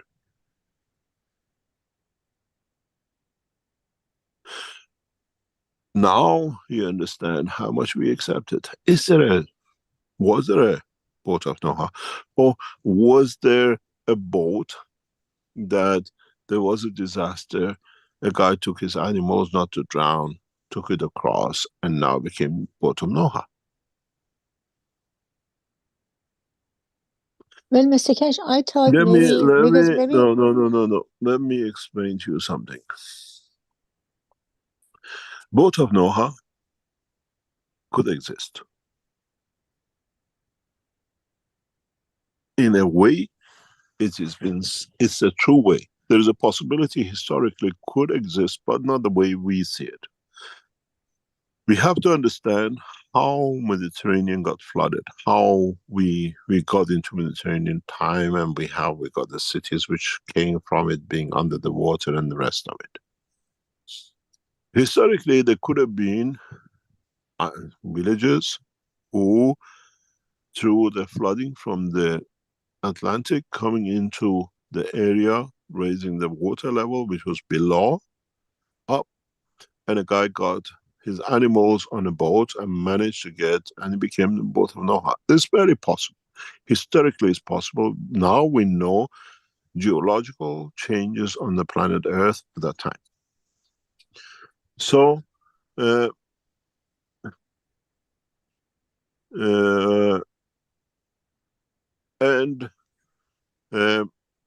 so we have to search the history and see how they changed things. And our knowledge has to be deep enough that we understand it. How much of the grandma's talks, under the Kursi we call it, has become the book of God. And no one has written the books and done it themselves. How much a story changes. I call the books that we read about Torah and Bible and part of the Quran and the rest, Chinese whisper. How many of you played Chinese whisper when you were a child? Or in games? I tell a sentence through your ear. What you hear, you tell to the next guy, you tell to the next guy. And at one end, I tell you, have you had a drink of water? And the other end comes, today is a sunny day. And then we believe it is a sunny day because that guy, the last guy said.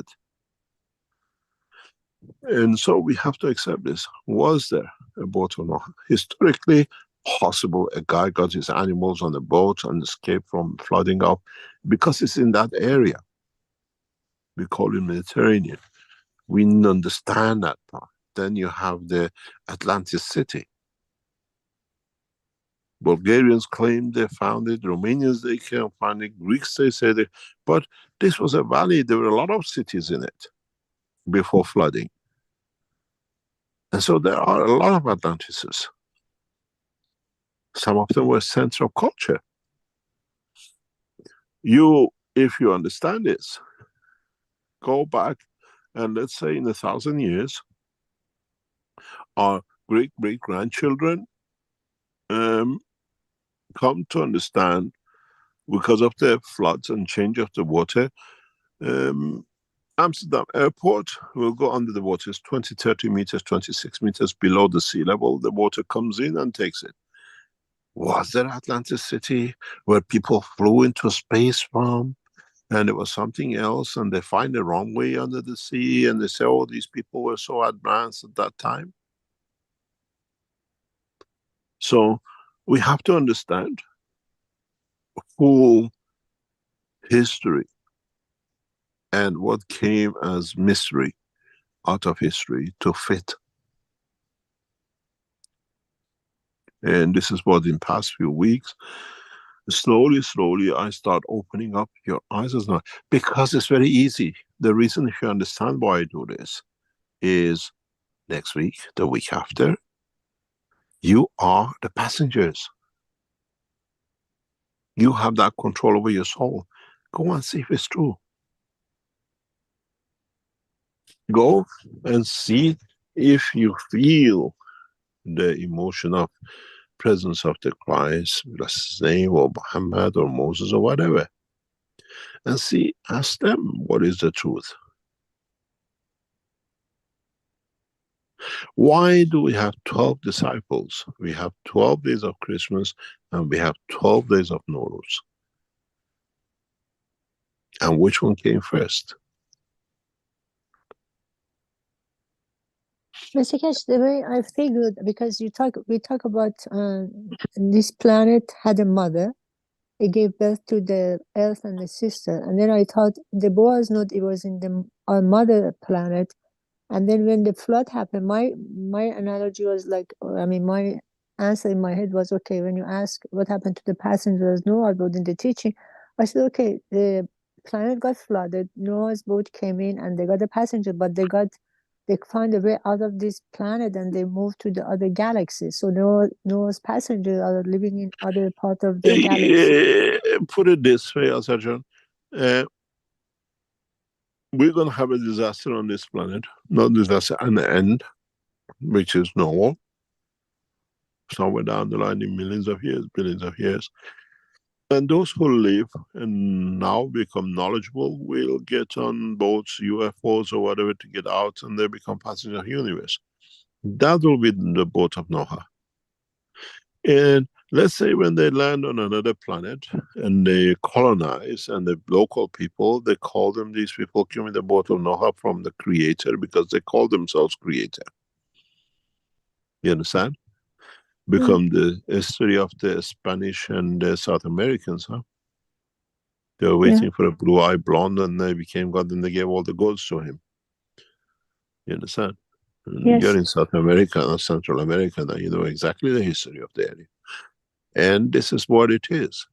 We have to understand the truth. There is a lot of there is a huge question marks on a lot of holy books, and one, because being from another, has confirmed the existence of the other. Is if you read the history of the religions, Jehovah, what the Jews believe in. Or he was the god, the statue of the worst things in the sprig of the man. And then they called him the God, Jehovah. And then Muhammad made him Allah, which was again another word from the ancient time, which means the creator, the merciful. And it became an Arabic word. But they always spoke that kind of languages in that area. And it changed. And they have added so much to it that it become a reality. And we have to understand how and the way it is. And when you read about history, geology, and position of a lot of things, it was to the benefit of Jews. They already had the Christians on their hand to support the people from Damascus and the rulers of the time to move Islam out of the area down to Saudis, where it never came from, because then they could keep the Palestine to themselves. Then we now understand more how the true Mecca moved from Jordan to where it is now, and they built everything around it to feel right and to be it, and they built places for it, and because nobody knew the others, it became part of the truth. It's a mirage which has been created, and because we have an image, we believed in it. It's very much if you go to Tenerife. If you go to Tenerife, they take you for a camel ride. And I've said this before, you see hundreds of camels, and people come with the coaches to go for a camel ride. You actually get on the camel and seeing a row of camels go in, a row of camels comes out. When you go in, the whole camel ride is literally goes in a closer, you can't see, 50 meters around the post, and it comes back. And you think you're going into the mountains and there's so much distance. It's only 10 minutes ride. But it gave the image and the emotion that you're going for a long camel ride because so many of them are there. It's what we perceive. And the more and more you search in the history of the beliefs of the creator, and know what you call it, statues, the more you understand most of these books are the history of the culture of the time. Well, Mr. Keshe, the way I look at it now, and is, you see, with all these stories, when you get busy with all these stories, what has happened, you see, we are essentially, we are the image of God, and then we are the, because God said, it goes like this, says, "Thou art my father, I'm thy child. What thou hast, I have." So it means I'm just exactly a copy of God. But when we go to this, I'm made man in the image of myself. So it's a man. When we go to this story, we actually forget about we already ate. I mean, we go get busy with the something, it doesn't exist, but we are the reality. Just like the fish looking for water, he's already in the water. It's just we already ate. So that's is very. When you talk about the fish, we call water ab in Farsi. And if you look at the mouth of a fish facing you in the water, he goes up, up. He wants water while he's actually swallowing the water. You understand? Yeah. And it's ignorant to what it's breathing, is what it's actually asking for. And this is the story of man. Yeah. The reason I start opening, I said one day, years ago, I opened the book of history of the religions, is that now that we come to this part of the teachings or science and technology, you have the privilege you have the freedom and you have access to go and check your Moses, your Christ, and the rest of the prophets through their soul. If you are pure enough, and if they are what they said, and how it's been said. So there is no story of, as I said, the guy said, Mr. Keshe, can I speak with you? Because that man said, you don't need no one to be intermediaries. And you choose your Christ, and you choose to find out what it is. And this is, you feel the emotion of, you feel the presence of, or you meet the man through his soul.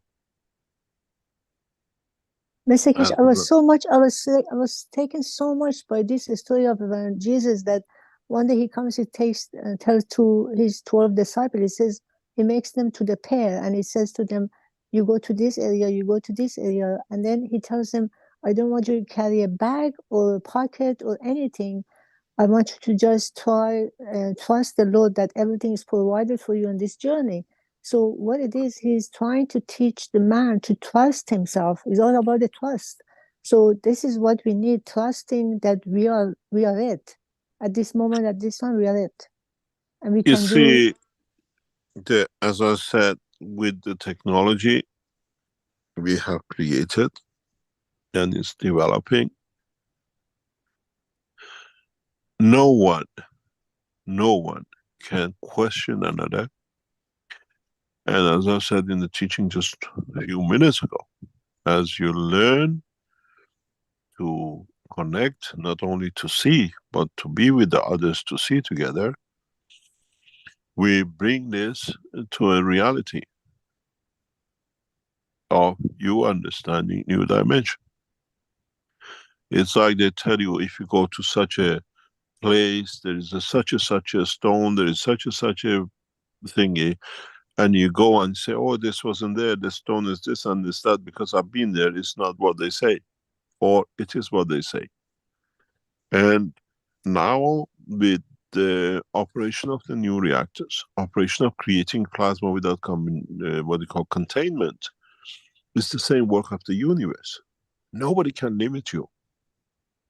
So you get access to what I call travel the span of the universe. And if you go and find your Moses, or you find your Jesus, you find your Muhammad, or anybody else, you find your king, you find your lover, you can take the others to see too. And as I said to you many, many times, I bring the soul of the Christ for you to see. And then when 100 of you are at his presence and he tells you what he said, who he's been, what has been done, then you find out how much of the books are history, just fairy tales. And then someone says, no, this is not the Christ, you found somebody wrong, so get me to the man, because then he can tell you what he did.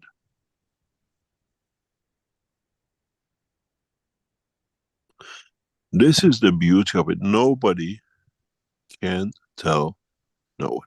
If you remember in the trials in Linz, the guy came and he said, this is the color of the skin of the Christ, this is the color of his hair, this is the color of his eyes, and it fits if you are from Palestine.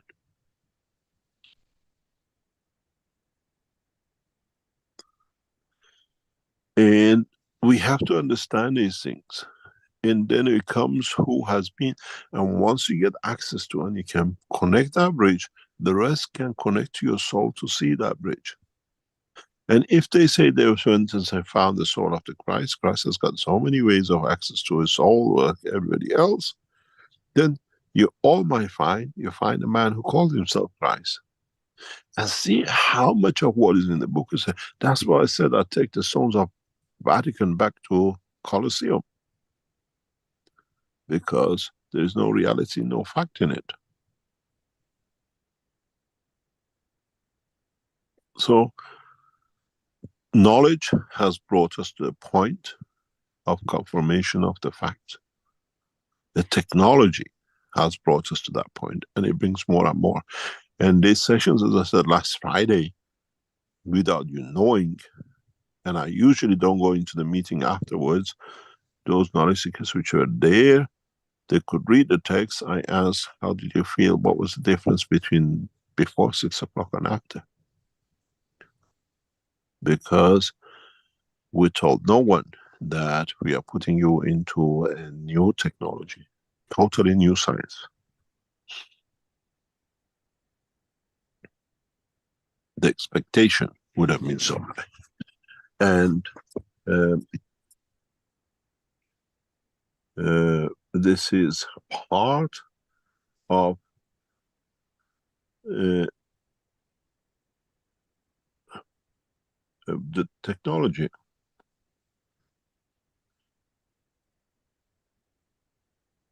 And this is what we have to understand, what is true, what is the grandma's tale, and what now we have access to confirm.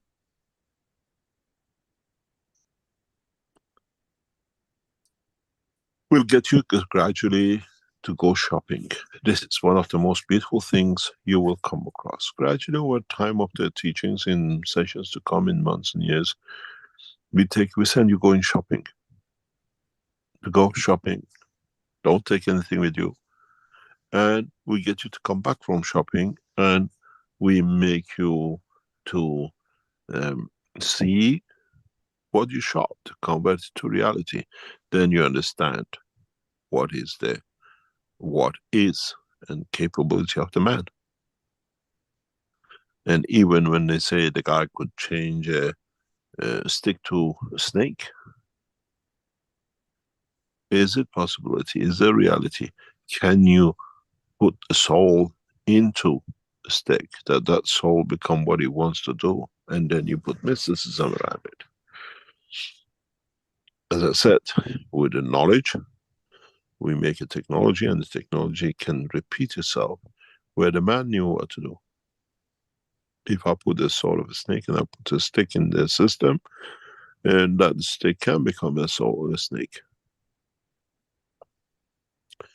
Put it this way, British security systems in Dover confirms their lives in the system God.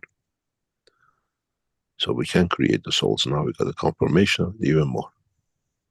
Where we knew, now the science, the political science confirms it. Thank you, Mr. Keshe. You're welcome.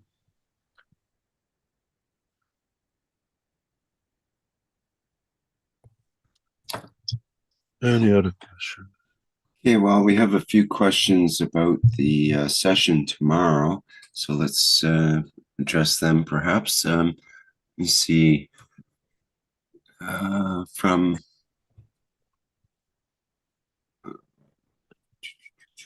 Win Fang in the YouTube question, I haven't received the mail confirming my participation in tomorrow's session. Is that normal? Thank you for an exciting moment in teaching. Yes, you have to wait. You have to wait. We usually do it the last minutes because so many people join in the last hours. Instead of doing it 2 or 3 times, the last time you should have been used to it by now. Yes. It's called just in time delivery. Delivery. Yeah, it's just that we get people joining the last minute, then you have to go and do it one by one. The ITs wait till the last hours, if possible, to bring in the people who registered to be able to join in, and some people don't have it. So just a couple of hours before the session, check your emails, check your spam, it's there. And if you have a problem, just write to us. You have a problem, you didn't get it, the system is live, we watch it and is monitored and joins you in. They can watch, they can write to info@Keshe Foundation, or the usual place. They know usually the email they send to us where they booked it. You forgot to explain about your live stream for this week.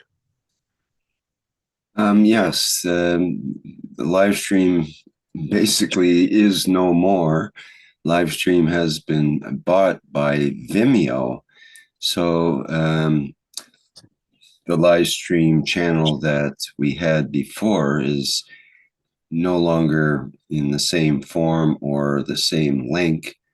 And we'll have a new Vimeo channel up shortly, and it will include the previous videos that'll be transferred over to the new Vimeo site. So it'll be much like the old live stream, but perhaps have some more capabilities as well. We'll see about that. Yeah, it's the development, buying and selling, and I think one is being bought, so they're all, we have to go with them as the providers. It's just a migration of everything from the old site to the new site of the providers. Sometimes it's easy, sometimes it takes years. They're supposed, they say they're making it easy, but they say they don't trust them. It's taken us nearly 4 years to migrate all the Keshe Foundation, Keshe.com servers. Once they were sold to a new company and they left it to us to do it, they won't do it. For us just to migrate our servers from one company to another, which has been bought out, it took nearly 4 years, and we haven't even completed some of it. This migration sometimes takes a lot of work and time. Yes, indeed. Okay. Okay. Well, that's a good answer for Win Tang. And there's another question here. Will the Zoom code for tomorrow still be sent, or is it the same access as last Friday? And will the same headsets be sufficient? The number is always the same, but if you have registered and they open your line to join in, it's not for everyone. Just because they've been once, you will not, because those who registered go on the list and just open that list to that number. That's how you come in. And the headset, we advise you to use the 2 headsets. Is much better. One across the ears and back to the front. And if you have the 4 headsets, you can use that. But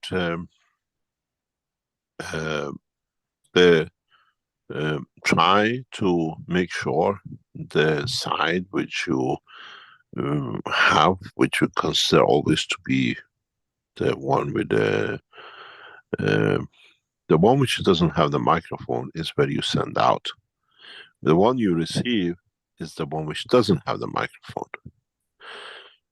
Put that on the back of the head, and the one with the microphone in the front. So you dictate the fields to go from the back to the front, and we scientifically can confirm from what the data and things we collect, all of you receive fields from the back of your head. And if it is physical visualization, it comes from the front to back. So when you connect to the line of the universal lines, our data shows you receive everything through the back of the head. And that's where most of the density, heavy density, and the soul is. Soul sits very much in the back, in the far end, in the middle. And our data, our research data, especially past few weeks, confirms that. So if you use a headphone from the back to the front, the one which is a microphone is a sender. So you dictate which way you're sending the information. The one which has no microphone is the what you receive in. Working on that principle, you keep your microphone in a way that comes out because you send message out, you receive from the other end, and it usually works that way. And you put your microphone in your left ear, so the one which has what you call it, no microphone, in your left ear, and you put the line which has a microphone in your right. You usually receive from the left, you give to the right hand, so works the same way. This is a very good guideline for those of you who have a microphone and you have a headset to know how to use it. And you see it in a beautiful way. We done some development test on you on the sessions of last week, and it's amazing the information which, or confirmation of information, the correctness of our system and its sets. And primarily we control what you receive and to what extent. We open the channels, and then once you learn, we let you go. Like after a few hours, we let you go, and you have hours and hours. The what you call 9 to 5 session doesn't mean you have to sit there 9 to 5. Once we set you up at the beginning of the day, we control what we want to control in the background. We don't talk to you, we don't do anything. You can come and go when you like. The session is not that do this, do that. We control the do and not to do in the background. And keep an eye on the chats of your Zoom during these sessions, because sometimes we put the instruction. If you understand it, the translators just translate and stick it on, no talks. And you'll see it. It was really strange last week. 17 people stayed on over the night because their time was the daytime, and some of them are asleep. We know, we see the monitoring of the system. And some of them go into their own dimension. So what you see, use the headphones to the way it should be. Before we had the headphone left and right and rest because our system was set that way. Now we work on the universal system. There is no left and right. We work on the principle of how the man receives and how man gives. One is magnetical, one is gravitational. Gravitationally you receive, magnetically is what you give out, and on your headphones usually there's a microphone where you keep the information out. We use that principle very much in a very effective way because the systems have changed, and it's very, very, very interesting how you knowledge seekers who participate will use and change and become the what do you call it, the passengers of the universe.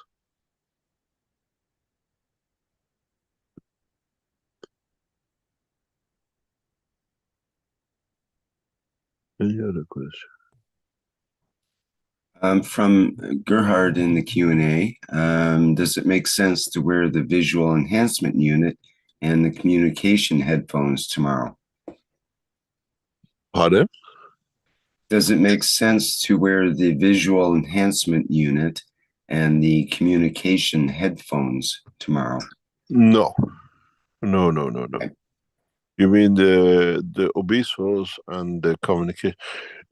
No, we try for the beginning of the sessions not to bring it, and very soon, once people start receiving all their headphones and everything else, we put a session for you how to use it and how to communicate. In a way, a lot of you who have these systems, you can start communicating with each other. And then you learn, and we expand this more and more. Communication doesn't come in the form of, hello darling, how are you, how is the weather? You learn how your souls connect, and you connect to each other. This will come into operation gradually. We have to wait for all the knowledge seekers to receive the second part of the units, which is getting shipped in next week or so, because the first part was shipped during the holidays. A couple of people haven't received the whole system. Then the next batch goes out. The next batch of headsets goes out by next Friday. We wait for you to confirm you received your headsets. Then we send the next one out, and then by the end of the month, another third one, batch of 10 will go out, and then we start putting sessions for you how to use it, it is there, but you can test it, see how you feel with it, but it will not be used in these sessions, no. If you have the discs, you can use them and see how you feel, how you transfer energy. If you use the system, how to send and give energy, last Friday or on the 22nd, you can use those, what you call the discs, and you try to send your love, for example, or your attention, your energy to the grandmother, and see if you actually get to the grandmother and see how she is. Because you can do that, we know you can do it, and how it is. So you have to learn it.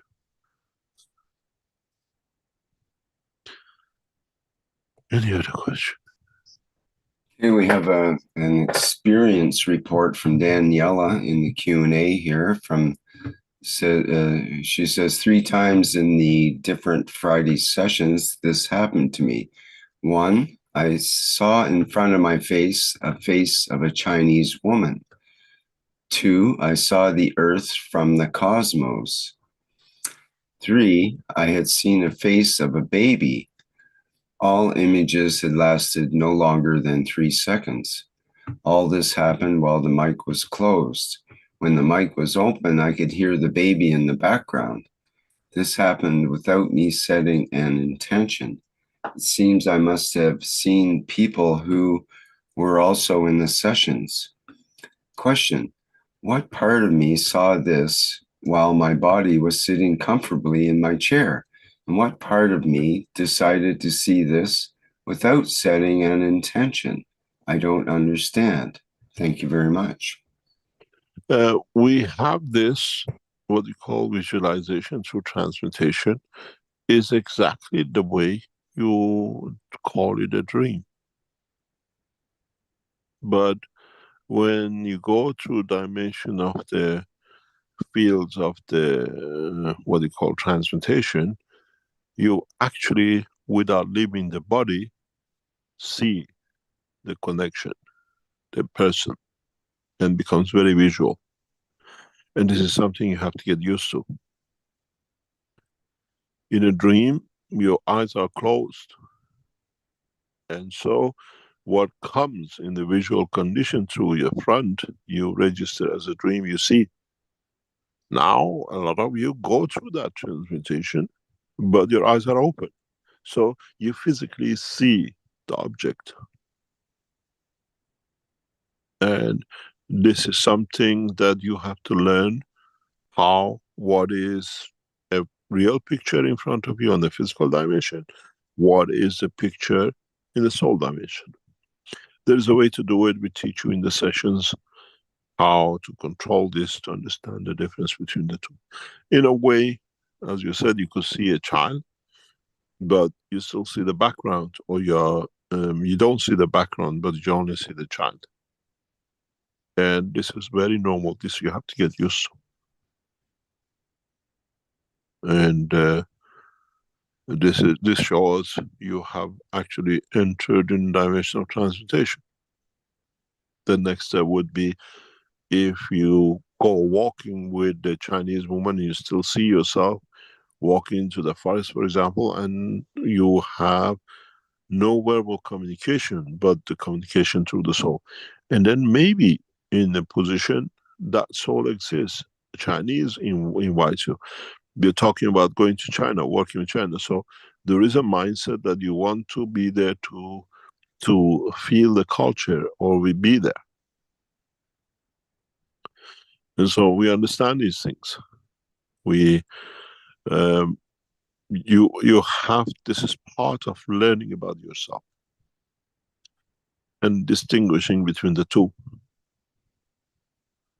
and start living with both, and gradually most of the others will do the same. That's why you cannot lie, because the soul communicates and there is no lying communication. This is not unusual. You Was your eyes open? Was your eyes closed? And as you are in a physical dimension in control, the vision becomes a reality because it is real. Many of you will have this. We asked from the people who were in lens to confirm it, and that we know is what you see, but in the time of the dream, as you're asleep, most of the information is in as information, because you, in a way, you've got a filter of your eyelashes. You blink it. In the transmutation, if your eyes open, you see the physical life, and you have seen what is a reality. But you have to understand was part of your emotion. You got to understand something very important, and this will play a lot with you. In a physical life, you spend hours and hours talking or going somewhere. In the dimension of the soul, everything is a matter of the seconds, but it can last to you hours and hours. And you will learn it gradually. That you call it the 3 second, it could be in reality 3 hours, or it could be 1 second. And how much you need and what was the knowledge, there is no time wasting, as I call it. So you're not the only one who reports this. We had a number of people in past few weeks write these kind of things. And as I said, we have to accept you being the passengers. We just follow you. In a later part of these developments, we ask you as a group if you want to be or connect to other participants. We create a condition for it. You cannot just do it on its own. Maybe some of you be able to join together to go somewhere. It's like the couple who came to Linz. We said, where do you want to go? They decided, and they went to Paris, and they went on the same streets and that kind of things, and they could share with each other because they went together, but they never been to Paris, I think, before, if I remember correctly. So these are the part of the training comes. If you see a beautiful scenery, you can come and say, oh, anybody, not actually talking on the line, anybody would like to come and see this scenery, chancing, and see how many people will turn up. And then you can ask, who are you, in a way of understanding. You say, oh, I'm the soul of Azar, or the soul of this, or I'm so and so. And then when you come out, you talk and say, yes, I've been there, we went together, we saw it. But these are to come. This you have to learn first to walk. It's not explanation, is you learning a new dimension in your life. Any other question? Okay, and our Q&A from Pure Luigi. Good morning, Mr. Keshe. I would like to understand well the role of emotions when we address our soul. I have heard differing views on this, namely that to connect with our soul, one should not make use of emotions, either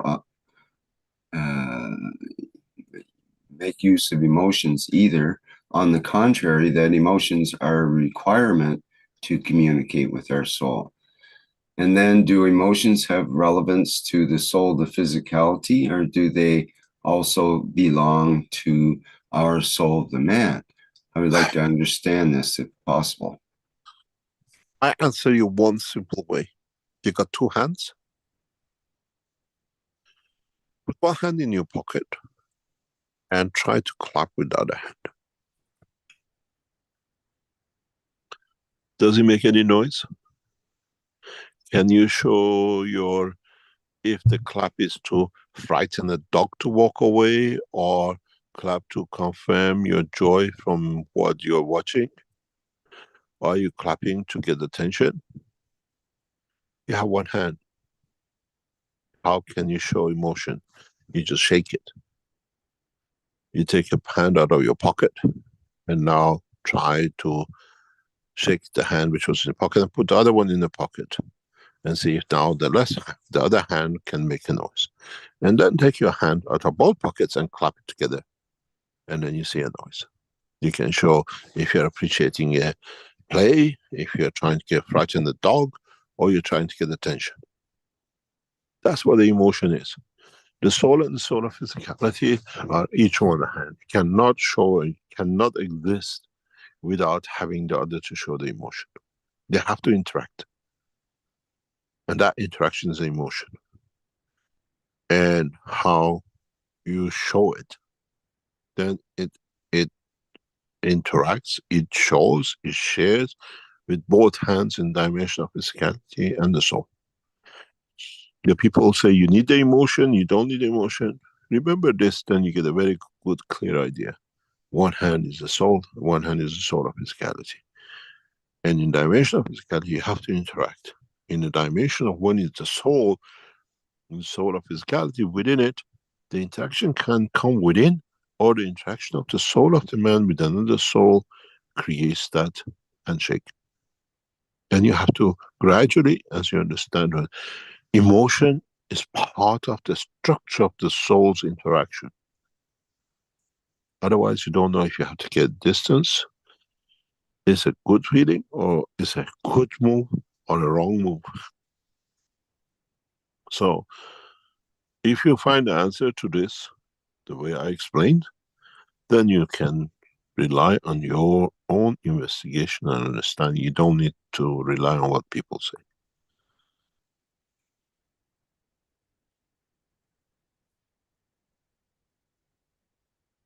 I hope I managed to clearly define for you what you were trying to say, or answer you the way you understand that emotion comes from interaction. Okay? You can't love someone when someone is not there. How can you confirm the existence of soul if there is no emotion with it? No interaction of the fields to decide the distance, the place. The emotion of the earth with respect to the sun is the distance they keep in respect to each other. And they both feel safe and happy to be where they are.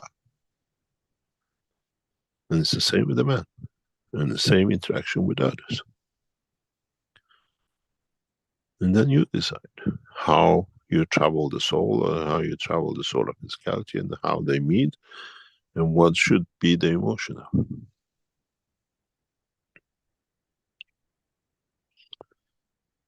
Any other question? I'm just checking to see if Azar, did you put your hand up again? Did you? Yes, Okay, thanks go so ahead. much. Mr. Keshe, this is actually, I got very excited. Okay, so... Oh, that's dangerous when Azar gets excited. God help the emotion of the universe. Okay, Come on, Mr. Keshe, this is amazing, because you say, okay, so say I have a scenario, another scenario, something is happening, okay, because I play with these two, but I'm just going to explain. So if these two hands, the two hands together create that emotion. Without it, it cannot be. So there's something I go through my head. As I go through my head, I can cry with it, but then I can go with the same thing through my head, but I can see it in a different way. So what's the interaction of these two, that one create the crying and the other one look at it not crying? Like, for example, I give you this scenario that makes it clear. You and I are standing there watching something, you start crying, and I come and comfort you and says, don't worry, this is not happening this way, this is happening this way. And then you say, oh yeah, I see it this way. So you calm down. You understand? Yeah, I tell you, it's strange you bring in a knowledge seeker, and we were in a meeting with a guy. We were in a meeting with other people in the room, and my impression of the guy, we met him a couple of times before, was, it was just a waste of time. The guy is not doing anything. It's just, a lip service. We're sitting there. He went and brought folders and folders of what he has done with what we talked months ago about. And I was shocked, surprised to see how wrong my assumption was of him. And the way he put he's in a point of authority. He puts his time in doing this. And when I saw so much work, it's unbelievable, done by him in the meeting of past few months without him talking about anything or doing it, telling us anything. He just wanted some more information. I turned around and I said to the knowledge seekers, I thought they just swapped this one on the carpet because whatever. And I turned around to the guy, he's a man in his 60s, and I said to him, I thank you and I respect you for what you've done. And I sincerely appreciate and thank you. And this man, we could see a tear in his eyes. In a way of appreciating, respecting his emotion, and in a way of confirmation through the soul.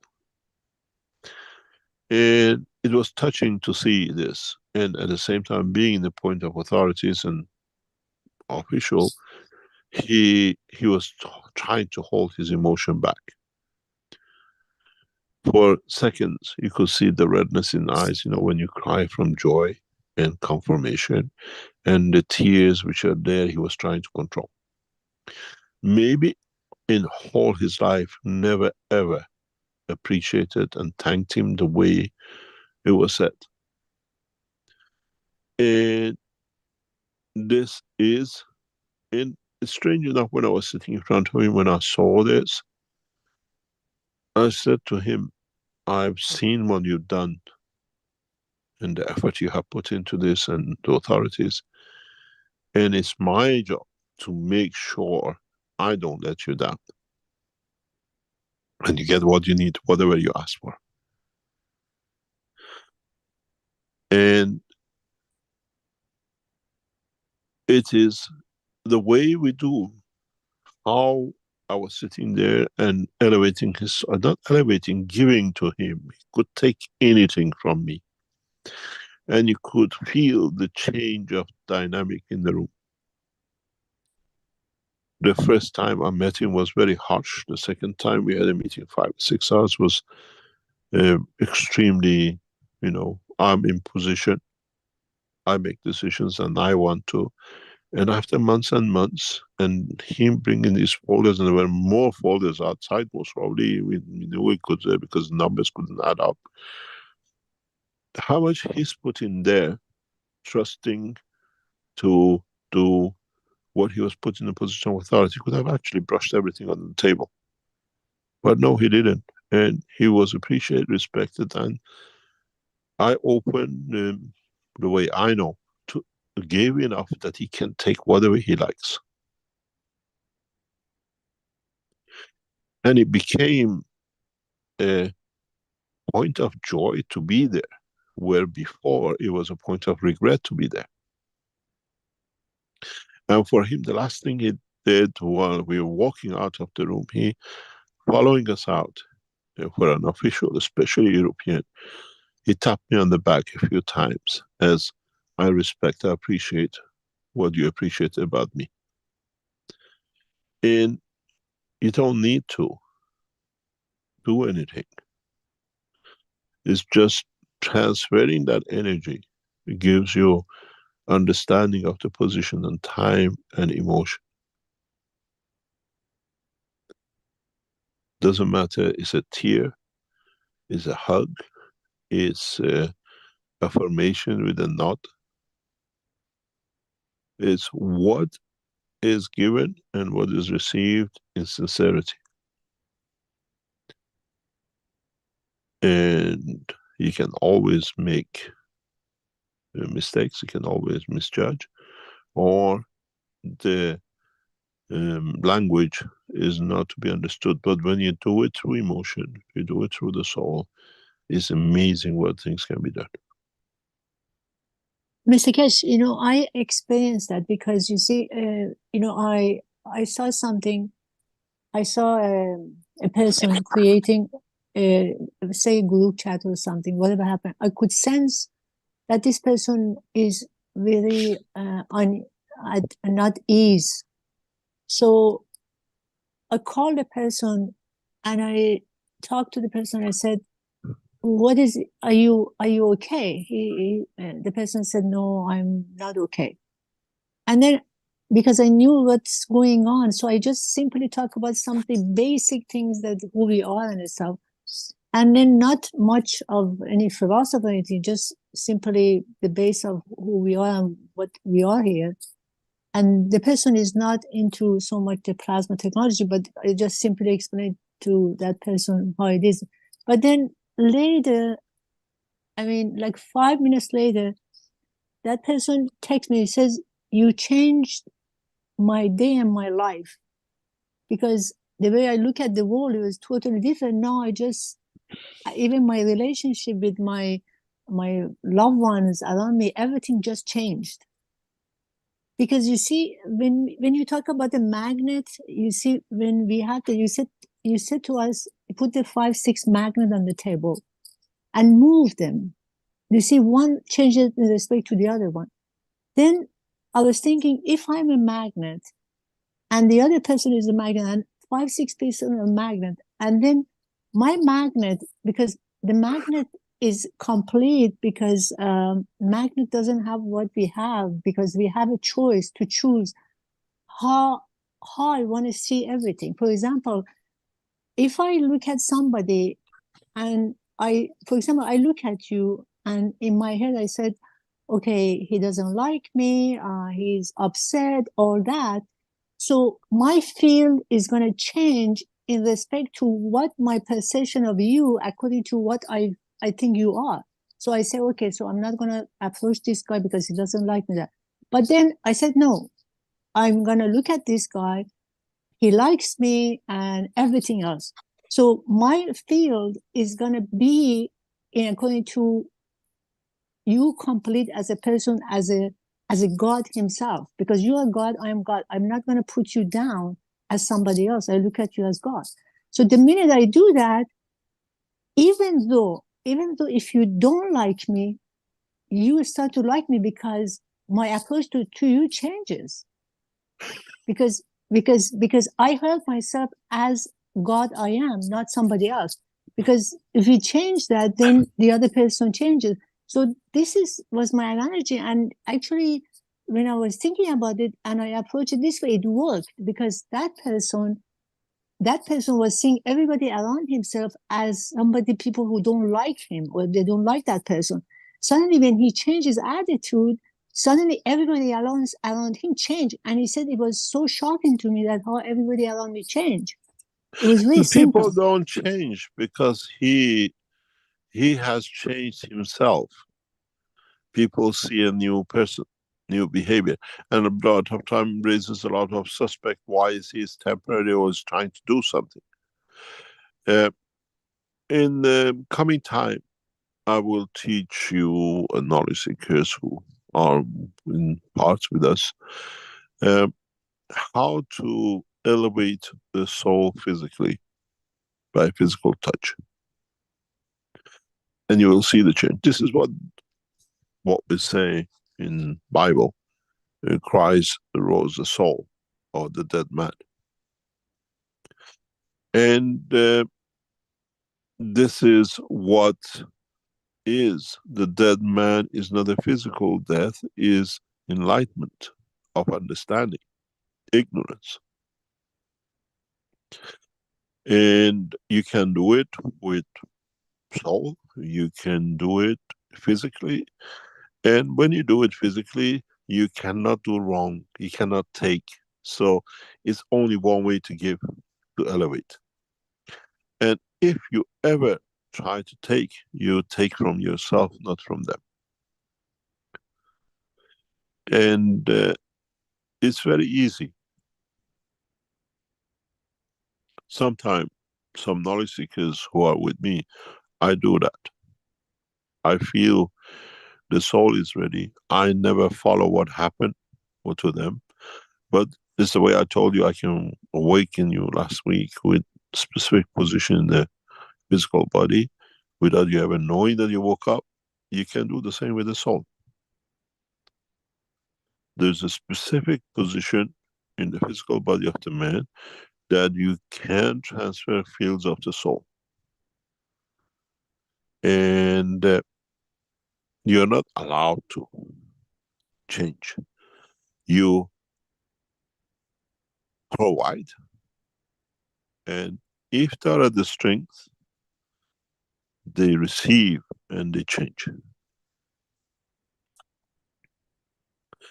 And you can do the same in the dimension of the soul.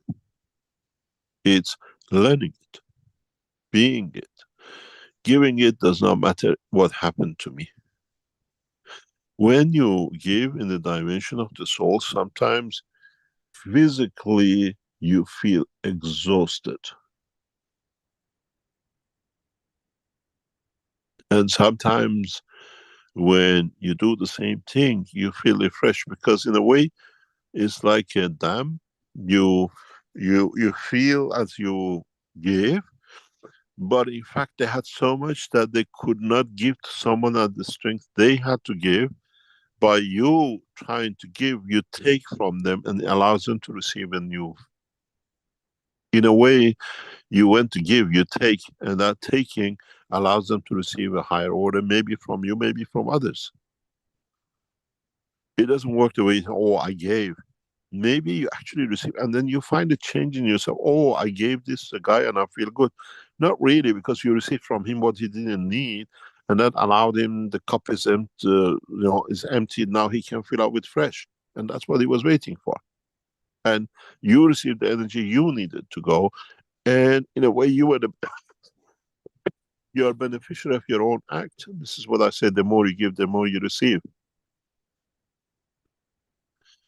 And this is part of understanding the work of the souls, how it works, how we really go to give, but we don't give, we receive, and that creates what I call a space for them to receive what they want, not necessarily what you're giving them, because it's not that the strength they need.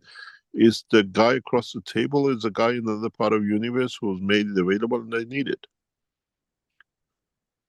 And he brings it. Tesla used to have a lot of these emotions. In some of his life stories, you hear it. You see, you look at it, that's why this and that. But if you look at it, he sometimes spoke about his enlightenment, but people at that time couldn't understand. They had no clue what he was talking about, so everybody took it into dimension of physicality, this and that, and just gone. And we see this in the work of Da Vinci.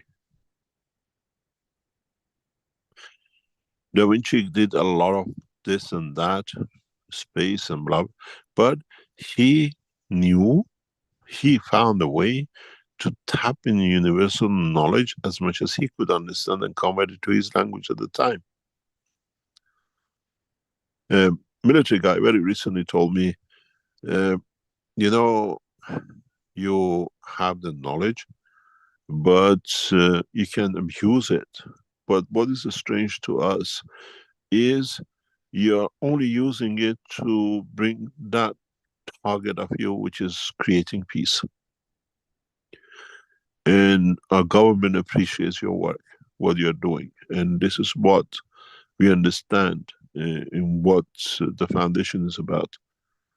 You can abuse this technology for everything else, but you give the technology to us, but you want peace against it. I said, that's how it is, how it should be. And you cannot go against my wish, because I gave it on the condition of the soul at the strength of peace. And souls work that way, you can't abuse it. And the same is Most probably, if we get everything right in Sanya, if we can get the others on the table and or all the Chinese on the table, scientists and military, they would understand. Doesn't make China superpower because they have.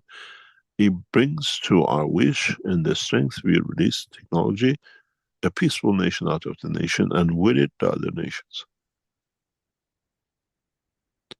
But they gradually learn.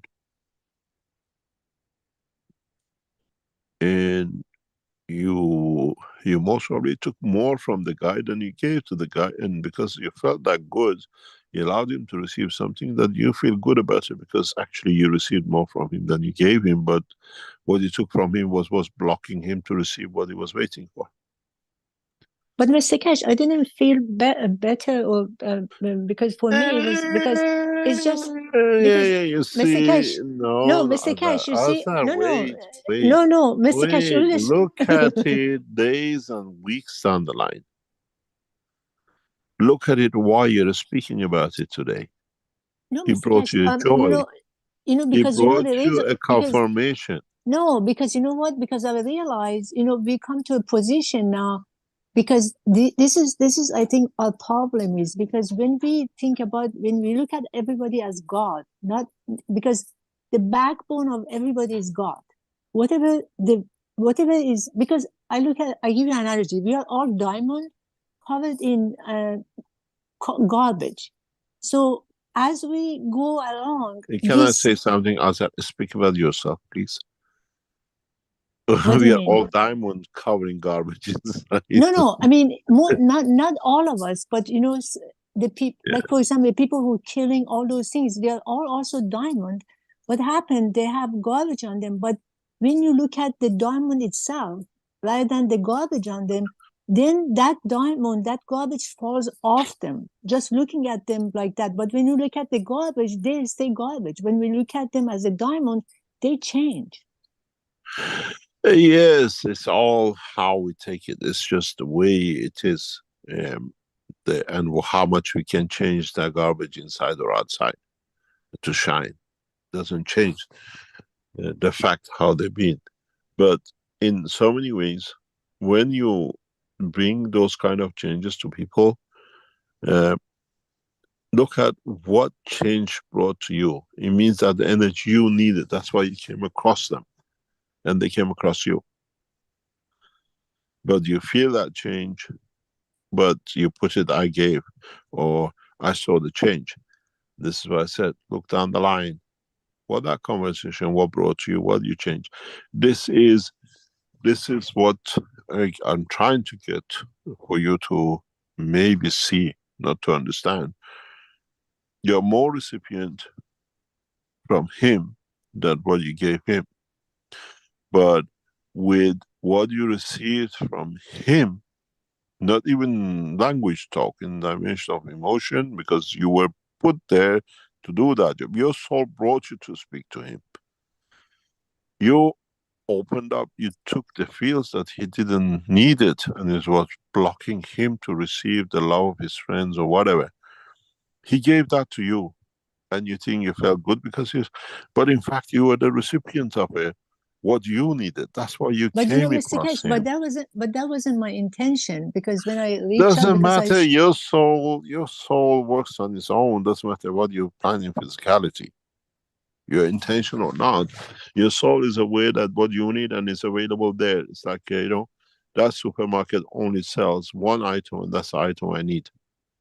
Mr. Keshe, you remember you said always the judgment day is not the judgment day. You go in front of the God and God is going to judge you. Is you judging yourself? Because now, because what happened, like every step, like we live, I usually look at what is my intention of this action? Is it something I want to gain, or just like naturally it's coming? But you still are blind to the other half. You come to this conclusion, these points, because your soul brings you to test, to see. Because I want to move from the grace and humbleness, not from the arrogance and say, okay, I gave, because that's not my intention. Yes, but it's not the arrogance confirming that I needed it. It's humbleness. You're not taking, it's very strange. My mom always, I used to have these discussions deep with her. I said, you know something, I'm like an executioner. And he say, I know what you think that way. Because I said, people come to me and the things changes for them and their life changes. It's like that they take energy or whatever from me. For them, they come to get that change. It doesn't mean bad, doesn't mean good. It means I'm there to receive, but that's when then they receive something which balances their life. And that's how it should be. We never judge, but you see people come and they get, look at it this way. I was talking this yesterday with the knowledge seeker. It was very strange. Turned around and said that why, Mr. Keshe, people who come near you change so much. And then they do this and that. I said, that's what their soul to be tested. And they change because they need that change. And then we see them. And as we've seen many times, they claim everything else with it. But that's something for the confirmation of their existence. I claim nothing. And so how can they claim just being there allows them to claim? So I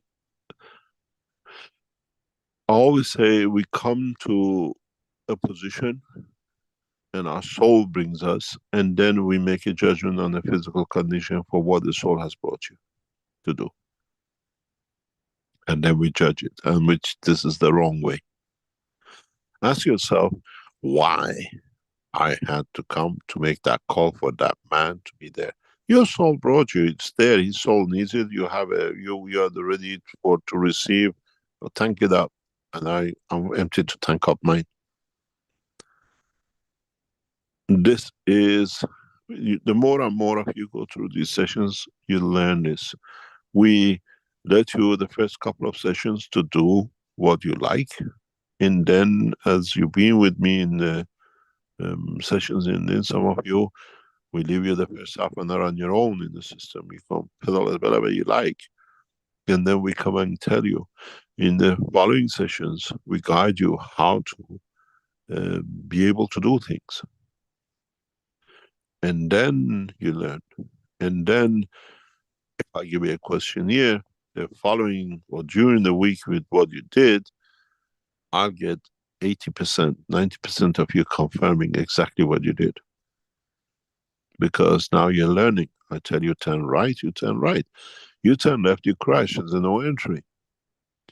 But the moment you're driving, you have to learn where the gearbox is and what's the clutch and the brake. And gradually, in next months on Friday sessions, we teach you how to brake, how to turn right, and then how to take off, how to interact. And then gradually, next few months, you learn how to go and land safely, don't crash it. And it all comes by the fields, not by talk. You feel the emotion. And we change things by interaction of the fields, and we change it for the betterment, for them to take what they need, not for what we want to give, and they have to use it for what we gave. I had my children were brought up in a very specific way that I respect them as a being. From the time they could understand, they are responsible for their lives. When 3, 4 years old, they could understand. We go shopping. 2, 3 years old, we give something and we get something back for it. And if you go to the supermarkets and shopping, children are nagging with the mom, I want this, I want that, this I want. From childhood, when they were 3 years old, they could understand what life is and what is dimension and this, what you can do. I give them a budget and give them the money in their hand. They go shopping. This is the money. It's the amount of chocolate, sweets, whatever you want is yours. You have to look after your body. The first few weeks was buying the crisp and everything. And in the house, we gave them a drawer. This is your drawer. This is your part in the kitchen or in the, where everybody else is. That is not my room. I take my sweets to my room. And whatever you shop, you put in that drawer. Till next shopping, that's all you're going to get. You learn about your dimensions. And when we go to the cashier, they pay for their goods and they get their change back in their hand. So they understand the respect. And they always be told, can I have this? And then when they get thank you and putting this in their bag, they were responsible for their action. And we never had children crying, shouting, I want this, I want that, because that was theirs. They knew what they can do. And in the house, there was nowhere, can I have a sweetie? Can I have this? You had your budget. You shop what you want. This is your drawer. And gradually, after a few months, there was no interest to buy things because the drawer was full what they wanted, what was there. Unless there was something new, they had the money to spend. And this followed their life. Because we have to be guided the correct way. And our children follow that way. And our soul is our child. I never told my children, you can't have this, you can't. This is your budget. This is the money. You dictate your life, what you want to give and what you want to take. And the brothers never went pinching from the other one. Says, can I have this from your box? I can give you something else. Said, no, take it. I don't need it. It's been there 2 weeks, 3 weeks. And this brought a lot of things to us because I watched the advertising on television with new chocolate, sweets and everything had no effect on them. Because the child says, Mom, can I have this? No, he was a destiny of his own. And if something was a little bit more expensive than the money he had, can I have something from my next week? Because this is something I want to try. We teach, we guide. And it's for you to learn how to put it, where to put it, how to spend it, how to give it. And it's the same with the soul. In our physical life, we are caretaker of soul. We are not controller or the owner. And the more we learn, the easier we live. We have to respect, teach the soul of our children from the beginning this. And it goes through the action, through the life. They learn how to spend, when to spend, how to waste their life or not waste their life. And it's the same for everything. They have a budget for food and sweet. They have a budget for toys. They have a budget for lessons. I want to go to this. I don't want to do that, but that's my budget. I want to buy this toy out of my, what is mine, which has been allocated to me. That's my soul. And that was a toy bought. I never had discussions like this, but I see a lot of parents have with their children. Because children from childhood became responsible for their own conduct of life. Never had any of my children in the streets crying, I want this, I want that. You want something? I'm going there, I want this sweet there. That's your pocket, that's what you have from age of 2 or 3. And you paid, I don't pay for you. You give the money to the cashier. And if it's correct, they receive it. Says, cashier, sorry, it's too, you can't buy this, you're too young. And they learned what their limitation is. Now we are doing the same thing with the soul. And you have to learn it. What you can give, what is taken, how you respect it, and if it's acceptable to buy.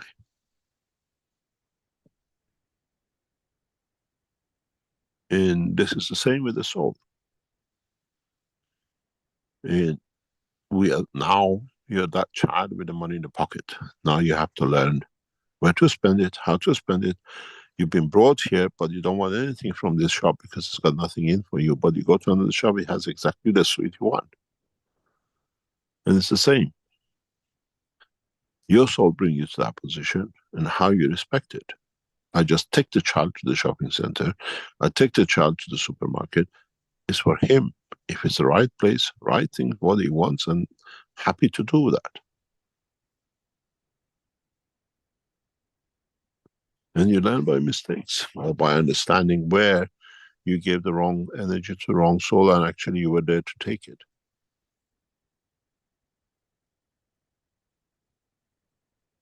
Thank you, Mr. Keshe, taking so much of the time. Thank you. Yeah, you're welcome. It's a very interesting how we bring our children up, and how we bring the notion of correct conduct in them, and how to do it, and what is yours and what's not yours, and what it should be. My little boy, that was the way he was brought up. And one day he found money on the floor. And he said, "Dad, this is not mine. Can we find who lost it? He might need it." And he was looking to see who lost the money to give it back to. At a young age, he was walking in the supermarket with the money in his hand, because it wasn't mine. And this is the way we should be, we should bring, and this is the way the children of Mitra are brought up. And we teach by example, and the way they sit with it. And what we learn from it, and how we learn from what has happened.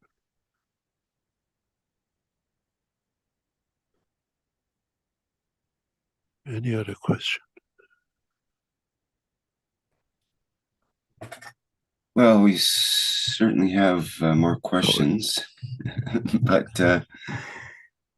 perhaps you can answer one more at least. I believe you probably want to wrap up quite soon here. But we'll go with, where's the translation here? Just a second. From Kurt, and I had to translate the German. And he says, "Hello, Mr. Keshe. If one can't be there tomorrow, how can one connect through the soul?" Tomorrow we connect directly through the headphones. We set it up that way. And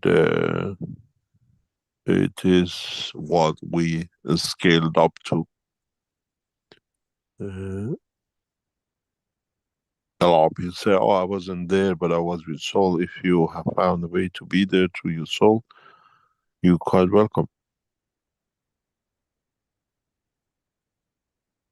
We are just tools. And what you think, what you feel, what you imagine is in your hand.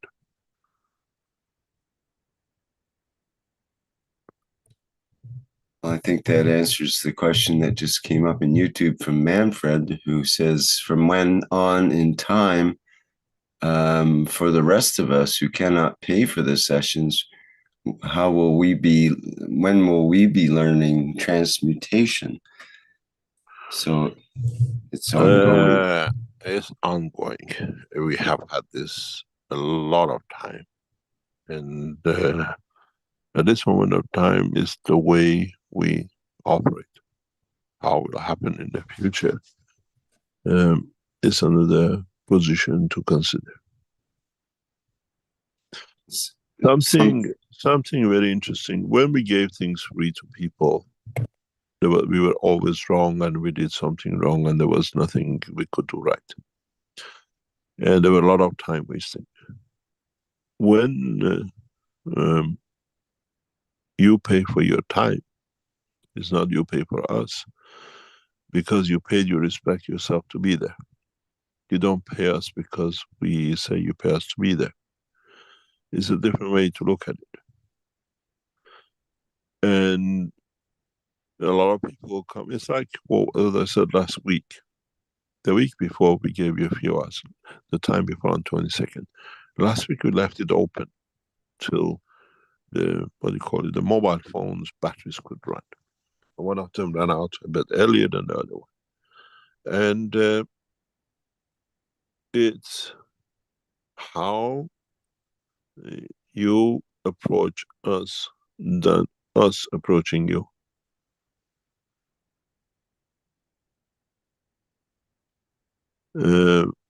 It's how you perceive things to be and how you perceive it has to be my way. And this is how, at this moment of time, we operate. And as I said, very simply, it's a condition we give. Nobody can, you can come to the water, but you cannot drink it because the soul says this is not what I'm allowed to. The conditions, I can see it, but I can't drink it. And this is one of the ways which works at this moment of time, and how will change in the future, and maybe it's not time for it to be there.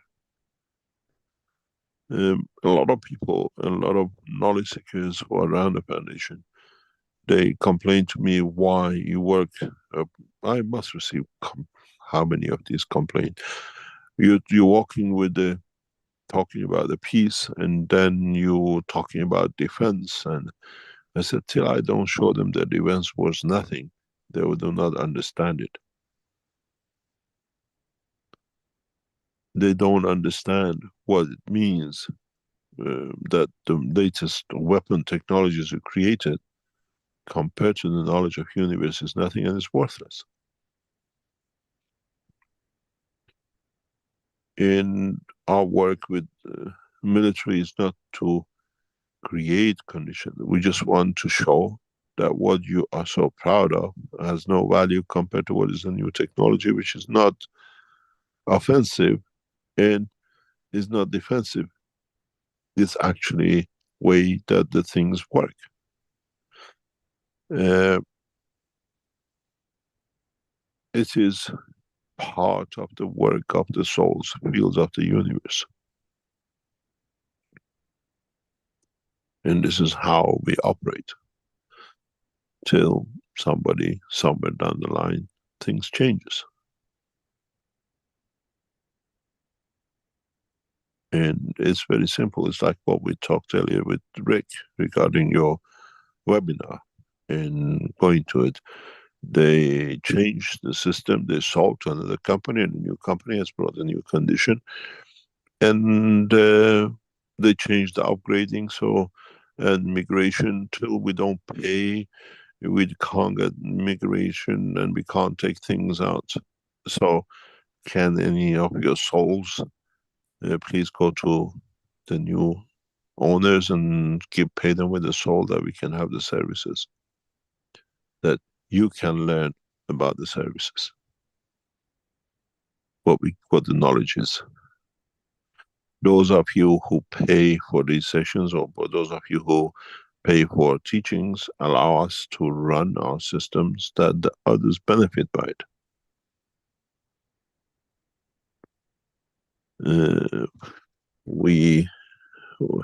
This discussion we had with Rick before, just the session of today, there's an upgrade has to be paid for.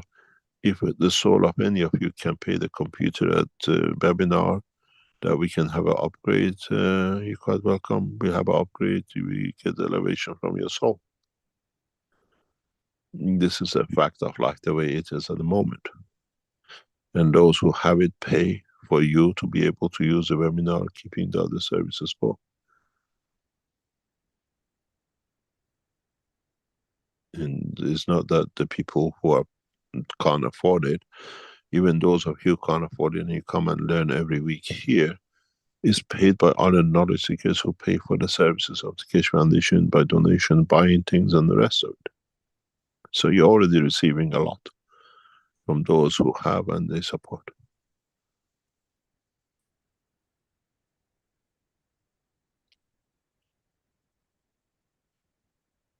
Any other question?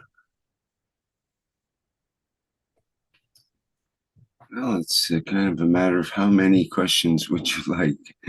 I'm just trying to sort out if there's any pressing here. Let's see. There was one person that had a question last week and this week, and perhaps we can address that. They wanted to know how can we circulate this cerebrospinal flow more effectively, and what is Kundalini? They had a question about What? have you heard of Kundalini before? This idea of the fluid in the spine and the brain being circulated and accelerated in a way that people call it the Kundalini awakening, or is described in some of the spiritual literature, and people have these experiences of Kundalini. No, I haven't heard about it, so I can't make a comment. I know you're searching on your Google. I can Well, Mr. Keshe, I can tell you this because it's the old way of the way we look at it scientifically. The old way they look at the brain and the spine, that because all the 12 cranial nerves come from the brain and where the soul is, and we come to the bottom of the spine. And you remember you said the back of your neck, you're going to feel this vibration, they start transmitting. So the way they explain it, they have a different vocabulary, different way of saying, but exactly the same thing. But they didn't know how to explain it scientifically, but they go through the spiritual way of it. So this is actually was in all the China, in India, in even Persia, all of them talk about this, but it's the same thing. But now we, with the plasma technology, with the way you explain it, we have a proof, and you know how it's explained. It's exactly the same thing. Thank you very much. Anything else? Rick? Those of you who join us tomorrow morning, we try to be with you in sound for the first few minutes, usual pattern, and then you don't hear from us at all. You come and go as you like, but keep an eye on your chat if we put any information out. But as usual, we control everything in the background, and it's for you to learn. And then we leave you like this for a couple of sessions that you feel comfortable. And then we come into explaining to you what we want to do in a very deep way. And we start the process of how you transmute and the rest of it as we go along. Any other question, or shall we call it a day? Yeah, there's still 14 questions left, so I don't think we're going to make it through. Choose one or two and then we call it a day. Okay, let's do one from carryover from last week from someone called Off Script. How is it that the soul can take over the body functionality when the brain no longer is sending signals to move? It feels like dual control centers in operation. Can you explain? It's very easy. You look at the physical connection, but the souls and the cells have a field connection. And we have shown this scientifically and in practical conditions. And if you can track it, it can bring back the brain into operation.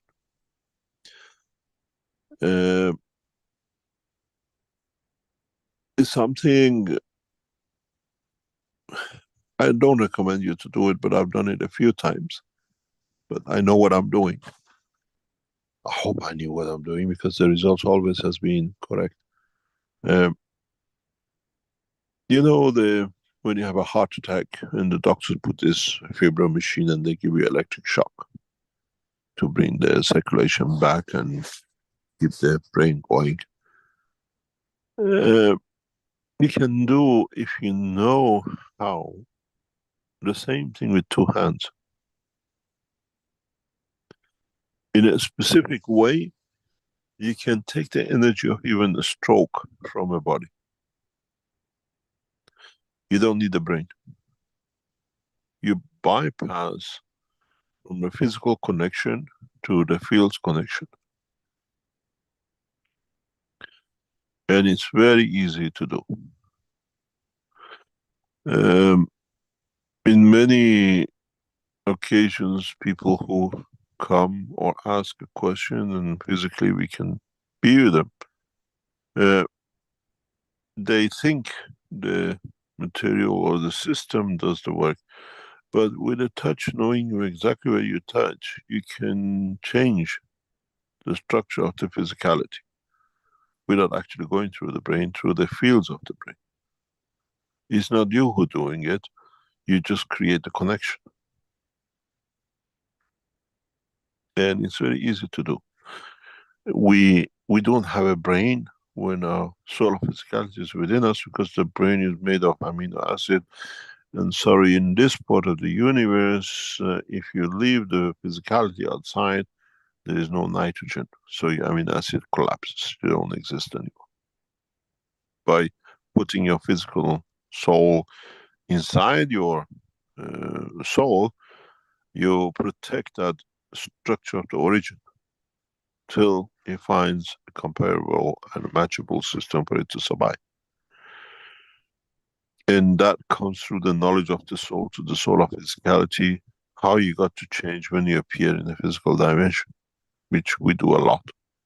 We actually do it by changing color, becoming Indian, black and white and whatever, but over centuries, gradually we add up to it.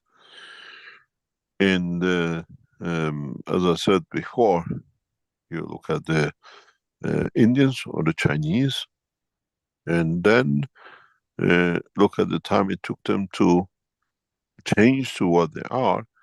And if they are the part of the race which migrated across whatever to get to the position they are, and take the same time and reverse them back to where they came.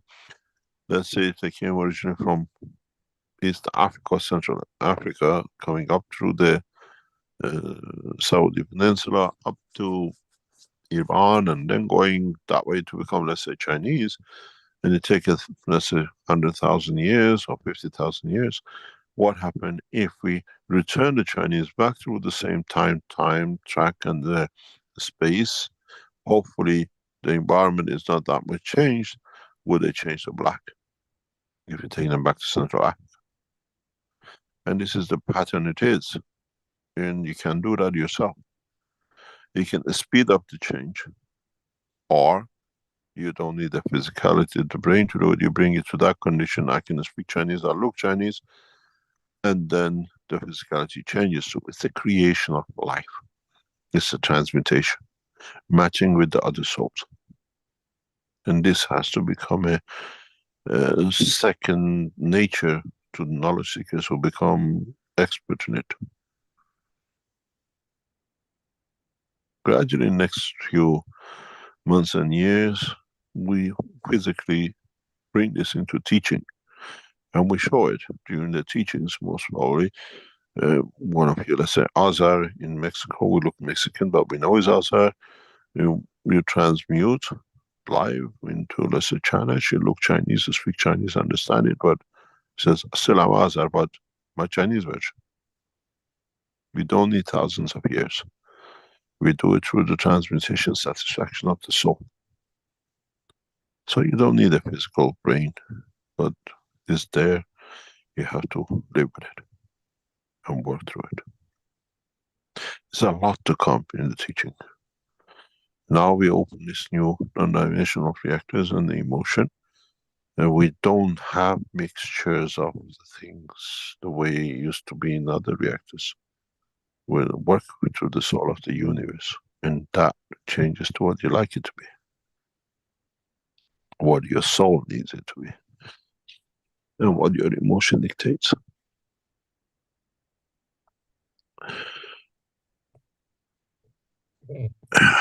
Mr. Keshe, we have one hand up here. Maybe we can address that, and then we'll let Which you go. hand is it?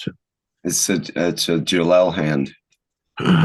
That's 3 questions plus 2 of each. That's 6 questions. That'll take long enough. It's okay.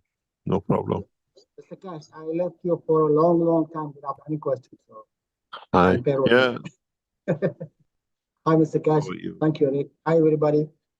Hi. The question is, do the connection and the travel due to the strength of the system or due to the wish of the man? Wish of the man. We provide it, but because in our systems we have availability of everything exists under the sun, as you call it, in the field of strength, we hardly can miss them. Especially with the new systems coming, we are not dictating or concentrating. We are actually making it directly to the point of what you need, and your soul needs what it needs. Okay, and I would like to thank you. At last, you thought about the people who cannot join the time what you put from 12 to 3 or 4, because a lot of people, they are working and they cannot join. So thank you for considering this changing the times for the others. Yeah, it's all this way. Gradually, this is a prelude to creating what we call 24-hour access. And you can come in anytime. It's like a restaurant open 24 hours a day. The service, the meal is the same, depends what you want from it. And it had to go that way. Everything doesn't go. European time now allows a lot of people to come in. You don't have to be there 24 hours. You can be there in 10 seconds and reach what others might not reach with 10 sessions. Can I work for this restaurant? I can make very good kebab. Oh, yeah, no problem with your soul. You know something, you talk about the kebab. It brings back part of the history. This is, you know, Jehovah, the God of the Jews. When you read Torah, every time he was happy, every time he did something good, or he wanted something good to be done for him, he asked for kebab. And so in this, what you call it, he has even in Torah gives you instruction how to make kebab to have the best smell and taste. I don't know any other holy book that tells you how to make kebab, but actually in Torah it is. And so as he came from that part of the world, and you and I are from the same part of the world, that's why we compare everything with a kebab. If you it's a living thing. And I told my mom years ago, I said, I know I must have, because we come from Kohen side, I must have that part of the Jewish blood which goes to him, because I like kebab only, and that's part of it.